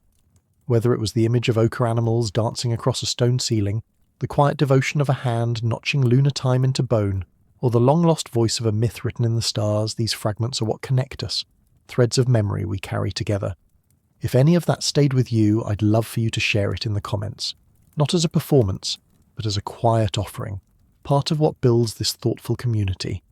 And if you'd like to keep travelling these ancient roads with us, consider subscribing.